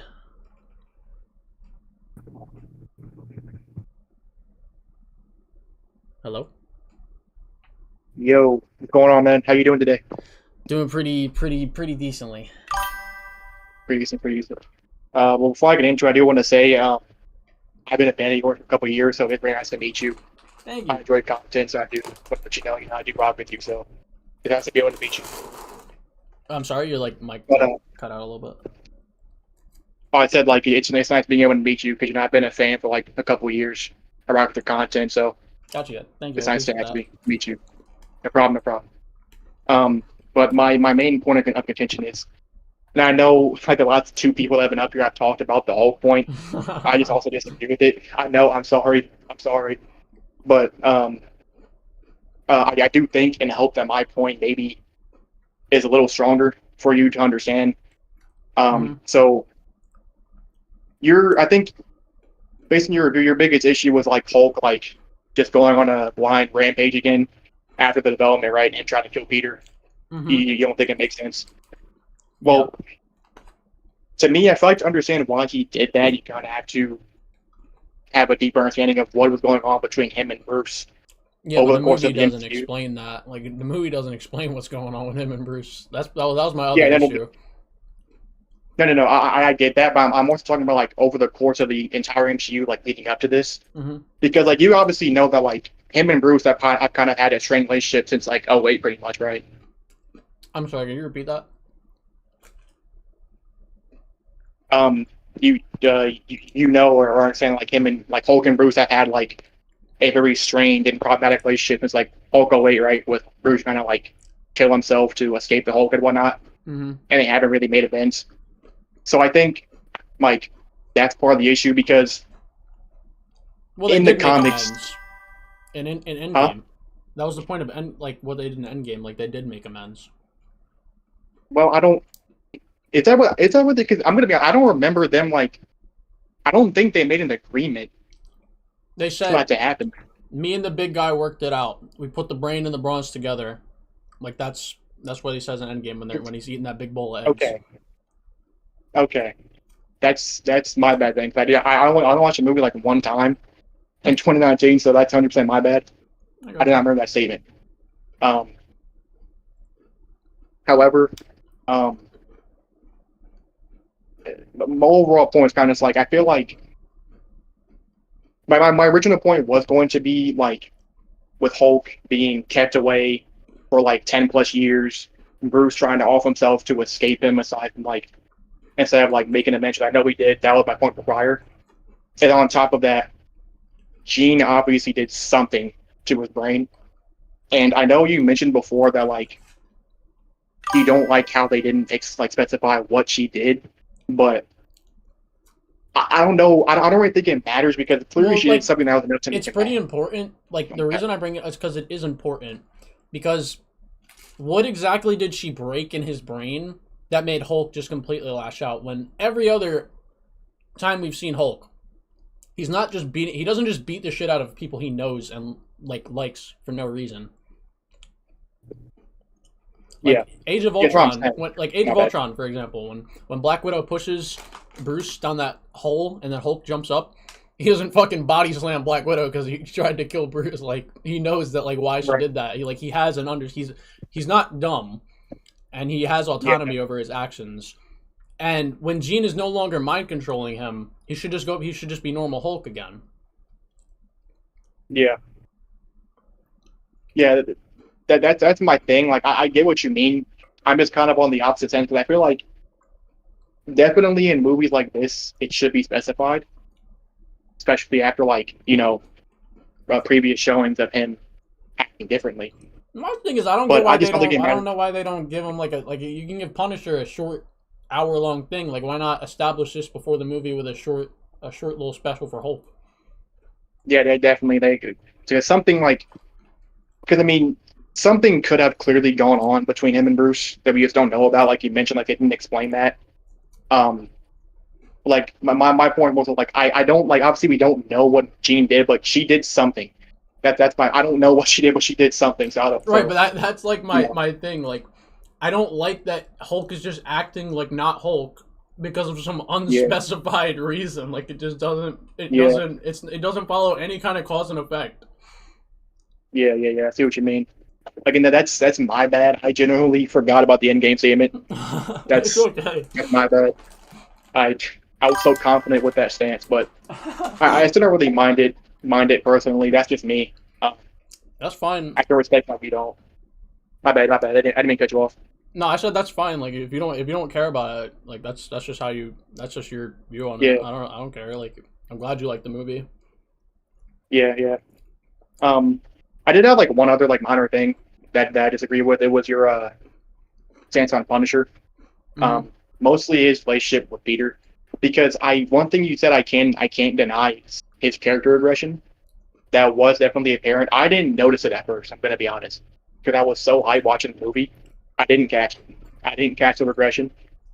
Um, However, I do like their dynamic a lot. Like because I know you said you I didn't do- like it because I Peter. like it. My bad.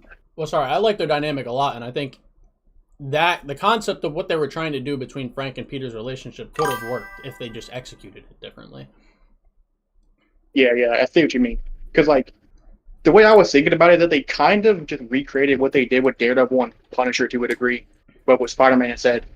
I feel like it's kind of how I see it now. I don't know if that's how you see it, but I feel like it's kind of like a rehash of what Punisher learned from Daredevil, pretty much. Yo, yeah, I said that in my Yeah. thing too. Like when he was like telling Peter, "Oh, I saw bravery in you that I never saw before." I'm like, bro, what are you talking about? Did you forget Daredevil season 2 as well? Like, what's going on here? Yeah, I can definitely see that. And the fact that he's Like just the- out of character saying that too, because there's no reason he should think that there's no Punisher should still think Jean Grey needs to die after what she did. Well, I mean, I can see that, but I wouldn't say there's like no reason for him to feel guilty at all. Because I mean, he accidentally got Peter killed. So I mean, I feel like that's probably No, why. I get that. I think Pete, Yeah. I think it makes sense for Frank to be guilty about that, but also stick to his moral compass. Because like Frank is, and you see it a lot with Amy in season 2 of The Punisher. Frank is like he has a soft side to him, but he's like it's like a tough love aspect. If that's really the best way I can describe it. It's like he can feel guilty and know that some of the things he does is wrong, but also stick to his moral beliefs and like his view on the world, because that's just how he is. Yeah, definitely. I definitely see that. But yeah, that was kind of like my thing on my dynamic. Another thing I forgot. I was going to mention too. I don't know if you also like agree with this or not, but like I feel like they kind of like they set him back, and then they kind of like brought him back to normal at the end. Like with him filling in for Peter with the mask and everything, and him like kind of like I guess pushing his original feelings that he had during the rest of the movie aside. I feel like what they did was like regress him to have a dynamic with Peter, and then have him go through the same like condensed version of the development he's had in like Daredevil or Punisher and stuff like that. Yeah. I don't know if you agree with that, but that's kind Well, of. I mean, that what was I my saw. that was like the point I was getting at when I was explaining like what he was saying to Peter about like, oh, I Oh, saw okay. bravery in you that I never saw. It's like, yeah, you did. You already been through this. Man. Yeah. Like, what are we talking about? Yeah, they kind of just like rehashed it, which I can admit is kind of weird. They shouldn't have done that, but nonetheless, was still pretty nice. There was like one last thing I did kind of like was kind of confused by. You mentioned how like when Peter like constantly made it clear that he didn't like Punisher killing. He they everybody Peter never like actually did anything about that. Like that is something he had a problem with, right? Mm-hmm. Like, am I actually doing anything? Like, do you mean like physically, or like, what do you mean? Like, I think it would make sense for Peter to want to turn him in if he's so pissed at Frank to the point where he's actively chasing the tank that's putting hundreds of innocent lives in danger because he knows what kind of person Frank is, and the fact that Frank is literally putting innocents in danger himself by shooting a fucking grenade launcher near crowds of people. Like, yeah, I think it's fully within Peter's character to want to turn him in so that he's not out here like either interrupting him or killing people, because he goes literally the last movie his aunt died to uphold that moral message in Peter's head. yeah, that is definitely another part of the video that I can't really disagree with. Him trying to say what the guy who just spits in the face of pretty much his aunt, just spitting in the face of his aunt, and most likely his Uncle Ben as well. But my main issue with that is like, you're not wrong about it being in character for Peter to want to turn someone like that in, but I think the main reason why he doesn't is because deep down he still does view Frank as a friend, and he does still he doesn't do it because he wants him to change, and he wouldn't mind him helping. He just wants him to stop being so lethal. I think that's more so what it is. At least that's how I see it. I don't know if that's really I guess dumb or not, but that's the way I see it. So. My thing is, I don't think Punisher should have been in the beginning of the movie. I think if they want to do that, they can do that, but they need to do it where okay, so I'll use Spider-Man 2 as an example. Have you played that game? Yeah, I did. I love that game. So the Yuri side mission. Mm-hmm. So Peter's at odds with turning her in or not, and one of his main contentions is the fact that yeah, she does, her methods are, Spider-Man doesn't agree with it, but she's actively in the process of helping him take down a bad guy, and he kind of needs her in a sense. So I think if they wanted to have this Frank be included, that scene with MJ where Peter goes to him for help, that would make sense for why Peter wouldn't want to turn him in at that point in the movie. But the beginning of the movie makes it so hard for me to be this is how he views Frank, because he's pissed off at Frank in the beginning of the movie. He just doesn't do anything about it. Yeah, that's actually a really fair way to put it. I haven't thought about that. That actually would have been really nice, yeah. Because they still could have gotten Frank doesn't. There's nothing Frank does in the beginning of the movie that actually adds to Peter's character. All it is adds to the action scene or how cool it looks or whatever. But all the character stuff, his purpose in the movie and what they were trying to do writing wise, all that stuff happens on the boat. Yeah, not crazy to say. So you're pretty much trying to say that they should have had him first appear on the boat, I guess. I think they could. They would still have to rewrite it in the sense where it's he would have to figure out where I mean, even regardless, that is what I'm trying to get at.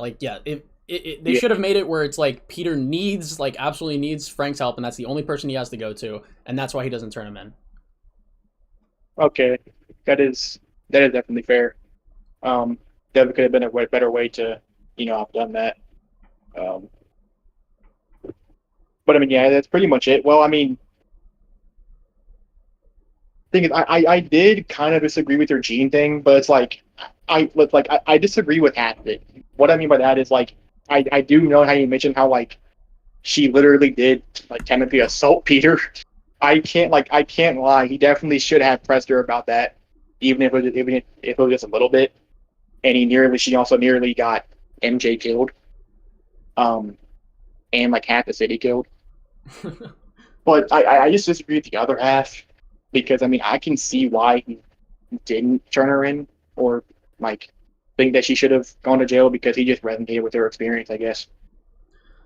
I mean, that's just well, other people have brought up yeah, you can understand her sympathy with her, but there's no previous interaction that Tom Holland's Spider-Man has at all where he can have sympathy and believe in second chances for people, but still turns them in at the end of the day because he knows that they need to face consequences for their actions.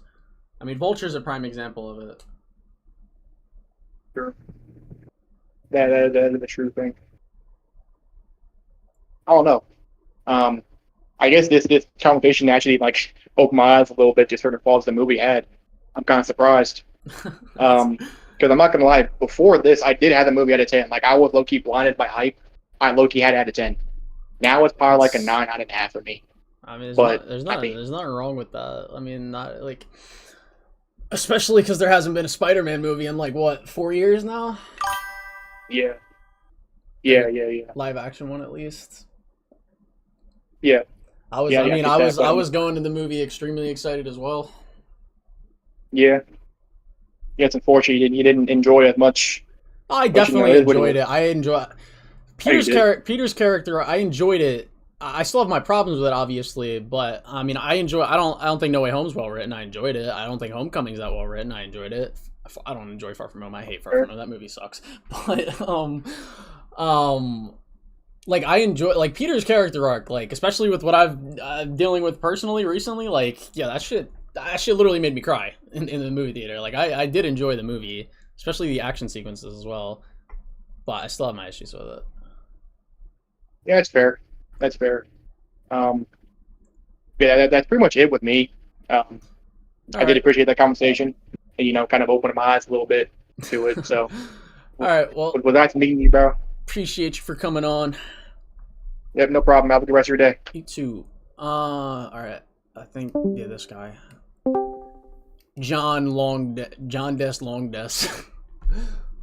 That's a hella sus name. Hello? How's it going, John Des Longdes? Hey, what's going on? Can you hear me well? Yeah, I can hear you. Okay, cool. Just a heads up, apologies for the noise in the background. I'm actually in work right now, so You're at work right now. yeah. I think this is a bad time. Hey, You know what? I'll let you roll with it. What's up? What's going on? nah, so I was listening to the live stream while I was working, right? Yeah.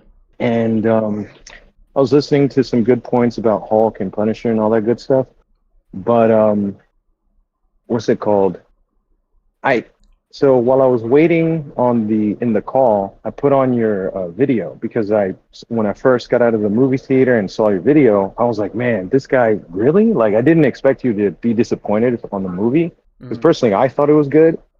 But when I was watching your video, I'm not gonna lie, it kind of convinced me a bit. Wait, so this is agreement that I swear most people come on and just But- have agreed with me. But here's the thing, though. I still think that it's a good movie, though. I don't know. It's just something about it. It's still I don't blame you. Like I enjoyed the movie still. I don't think it was like literally the worst thing ever. Like I enjoyed this. I had a fun time with the movie. I still have my problems with it, obviously, like I told the last guy, but like it's a fun movie. It is a fun movie. You can definitely count on the fact that I will rewatch it when it comes out on whatever it will come out on. Yeah. I would definitely do the same and just see, because I remember me and my friend when we got at the movie theater, he was saying like, "Do you think this is better than like Spider-Man 2?" And I told him like, I don't think it is, but I do think it's up there. You know what I mean? Like, I don't think it surpassed it. Maybe it's like right behind it. I do think that this is one of the best Tom Holland movie Spider-Mans there is. Because I will say with No Way Home, I think did, it's my favorite. you know, at first I think it's my favorite Tom Holland movie. Yeah. With No Way Home, I did enjoy that one too, but I started to see like a bit of the cracks because I had a friend of mine that was very against the idea that they had Toby, or like everyone was so focused on Toby, but not all three of them together, which I could see that, but I think that was like more on like how the audience kind of went with the movie. But yeah, really pretty much with the movie, I kind of agree with your points in all honesty. All right, man. Well, I appreciate that. Yeah. I appreciate you like the video. I do just kind of like I'm trying to like hear people that like disagree with my points. And, like there's other people waiting. No, yeah. I was gonna say one last thing, but I think it was just quick. The Punisher and Spider-Man thing, I really did like that. Because I didn't really watch much about Punisher, although I know his character about how he's like all about killing and all that stuff. Mm-hmm. But I don't know. I think this portrayal of Punisher, I liked it. That's I don't know. What do you think? If you haven't watched like the other stuff, I don't like. It's obviously there's gonna be a disconnect between how I feel about it and how you feel about it. Does that make sense? But yeah, I will say that you pretty much convinced me after I watched the video. So yeah. All right. Well, appreciate you for coming on. Thank you for having me. Good luck at work. Oh, don't worry about that. All right, man. Have a good one. All right. Well. I'm pretty sure Blue Spidey was in here before this guy. Could be wrong. He's deafened, so I don't know if he even knows that he got dragged into this call. We'll give him like 15 seconds. Oh, no, he's here. Hello, Blue Spidey. Hello? Man, this is so weird. Never been on live stream before. Sorry, but do I have to wait on this person? I just got invited. What did you say? You get It's just you invite people, and it's just two of us to it. And am I allowed to talk yet, or? No, yeah, you can talk. It's just kind of your mic's okay. kind of like it's like kind of hard to hear what you're saying. Sorry, I have my headphones on. I mean, hold on. Let me just switch real quick. Can you hear me? Yeah, I can hear you. Okay. I just want to let you know, I agree with Mr. Negative. Okay. I had a discussion with my mom about it, saying I cannot believe Yeah, W they mom. didn't use him. W mom. Yeah. Yeah, but she doesn't know who he is, so I was Never explaining mind. Let's his W lore. mom. Yeah, I was explaining it to her. I was talking to her, saying, "Hey, I have this game, and they inspired off of it." And yeah, I was telling about how he's so tragic, and he had these horrible things happen. So I don't know why they didn't use him for the main villain. And I've seen people say that they're saying like it probably would have been too similar to the game, but I'm like, why would that be bad? Plus, this is MCU Spider-Man. Yeah, I mean, I don't really. I wouldn't want an exact retread of the game, obviously, but like if it's like similar, I wouldn't really care. I think it would be Yeah. cool. Plus, I mean, another thing too is that most of the time when they adapt villains, it's similar to a previous story, regardless. So it's like, yeah, but I mean, Jean Grey was already there, So, and I'm fine with her being in the movie. I just wish she was a side villain, like have a twist, like have it be like the game, except this time have Mr. Negative actually be the main villain. yeah. I mean, I personally don't think Jean Grey should have been in the movie at all, to be honest. I mean, because also when I was talking about it with my mom, because I only seen him once, but anyway. She was saying like I think she said that they were like saying Jean was kind of already the villain before she was taken in by Professor X. So I mean, I get it. I haven't read the X-Men comics, to be honest. So I don't really know much about Jean's character outside of the movies. Well, neither did she. Well, neither did she, but she was she just knows the movies. So but in the anyway, movies, Jean wasn't a bad, like she was only ever a bad when she had the Phoenix Force controlling her in the movies. Yeah, and my mom thought it was the Phoenix Force. I'm like, no, the Phoenix Force is like this entity that was possessing her. She wasn't being possessed. This was her standard power. She was just a villain because something bad happened to her, Yeah. But I did have this. I'll get into a disagreement in a moment, but I just want to say what I would have done personally. Because I'm fine with Jean being in the movie. I would have had Mr. Negative because if he was going to be the main villain, I could see there being a trauma bonding, like him helping her. Trauma bond? Like you couldn't see that? Well, I mean, you can still have a villain that's a parallel and not have them like literally trauma bond together. Like, I guess I don't know. I mean, that's what happens in Spider-Man PS4. Like, they're not exactly having a trauma bond, but he understands Martin Lee completely because he understands what. Yeah, but Martin I Lee's mean, motivations are. obviously it doesn't reveal his identity or anything, But I mean, yeah. Anyway, I would have had them teamed up, and Jean and I feel like Mr. Negative and Spider-Man, or Jean and Spider-Man? No, Mr. Negative and Jean Grey teaming up. Oh. Like I don't know. I think you need to keep one or the other, to be honest. I don't know if that would work. I mean, I don't know. But anyway, I'll get to the Hulk though part, which I don't think anyone talked about this. I feel like Mr. Negative, if he was in the movie, it would have been cool if he was the one possessing Hulk. Oh wait, hold on, sorry. Like to have, because negative emotions, which is what Hulk is known for coming out of, because anger.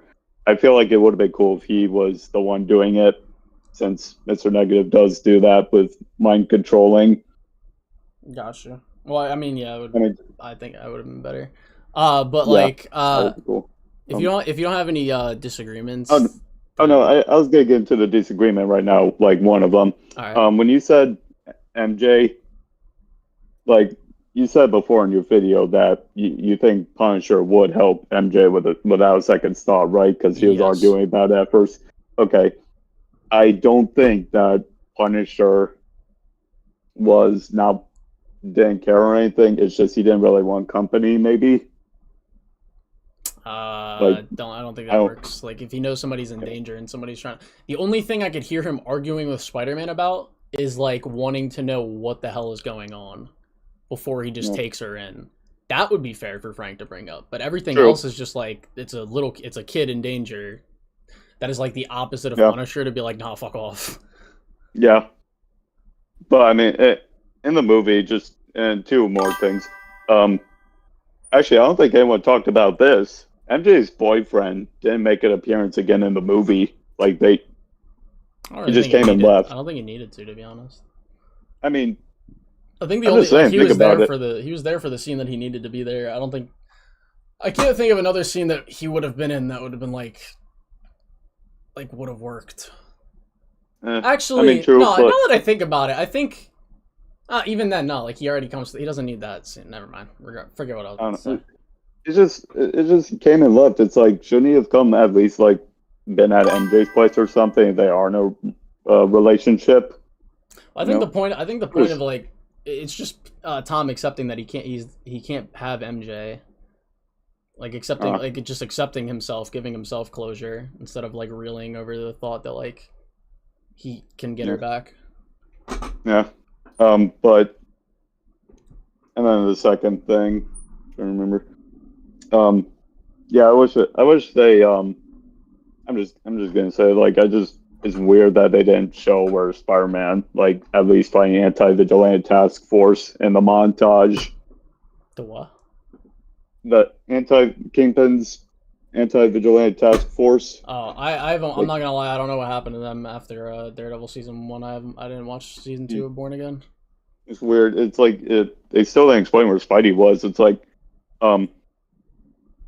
because it's like they say Daredevil's like New York's hero in that show, but then Spider-Man shows up, he's New York's hero. I'm like, are these two in the same universe? Are they or are they not? It's yeah. I didn't like that. It didn't make sense in Born Again either. Yeah. But all right, well, is that everything? I just personally don't think she should have been in the movie either. A part of me. I mean, here's the thing. I just think it's fine because the MCU has always been known for doing something different, you know? So I think that's something we disagree on, is that I think she actually, like, part of me thinks it's fine for her to be in the movie. I'm just saying, I just saw potential, you know?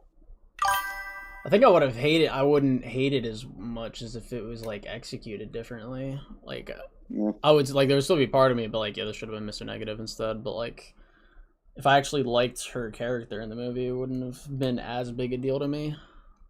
Yeah. It would have been better. I also think it would have been better for her if she was just a villain because of... Okay, actually, never mind. I think they already did that, actually. I was going to say she'd be a villain because people don't like her powers, but they already did that. Well, yeah. Yeah. I don't know. But, yeah. I think that's it. I like the movie, but I'm definitely mixed on it. I don't... I was very mixed on getting it on, like, it's either like a 8.5 or 9. Somewhere around there. I mean, would you have a rating for it? Like, I'm at like a 5. A 5? Oh yeah. It's just, I mean, I was gonna say it's like kind of one of those moments. Like, my opinion on Man of Steel is that the reason it's like it's a good movie, but not a Superman movie. But anyway, I'm just saying sometimes it depends on movie or writing. Kind of depends on which would make up for it. Sometimes people would like it because of the action. I like movies of writing, you know. I got you. Well, if that is everything, there's a guy like waiting in the other. Yeah, I'll let them. All right. I'll let them on. So, yeah, it was nice chatting with you. It's one of those. It's so rare for me to do one of these. I got you. I appreciate you for coming on. Also, yeah, sorry about the sorry about what happened about Uh, like the subscribers, because With the what? your subscribers, I saw about that, Oh, and it's fine. It happens. yeah, this is why I don't want to be a YouTuber anymore. I wanted to be a YouTuber, but now I don't want to. Don't I let just other want to be a writer. don't let other people distract you from being a YouTuber. I don't want to respond. I mean, we'll see. But yeah, thanks for having me on. Yep. Have a good one. Take care. You Thanks, too. bye. Corey, I'm not gonna. Silver guy, what's going on? Do you hear me, little cringe nugget? The fuck? Yes, I can hear you. Good. How has your week been? It just started. Nice. But yeah, my disagreement is, I think they should retcon Brand New Day. Alright, what the fuck was that, bro? Yo, I feel like I just got, like, actually, like, touched. I feel like I just got, like, I don't know, like, violated, bro. That was uncomfortable. What the fuck was that?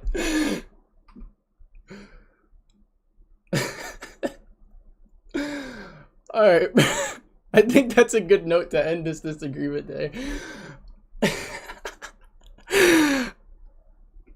I appreciate y'all for being here. I appreciate everyone who came into the call, everyone who's been watching. But yeah, I think I'm gonna go eat some food and relax. And then yeah. Appreciate y'all. I will see you next time. I don't know when I will stream next time, but I will when there is a next time, I'll see you.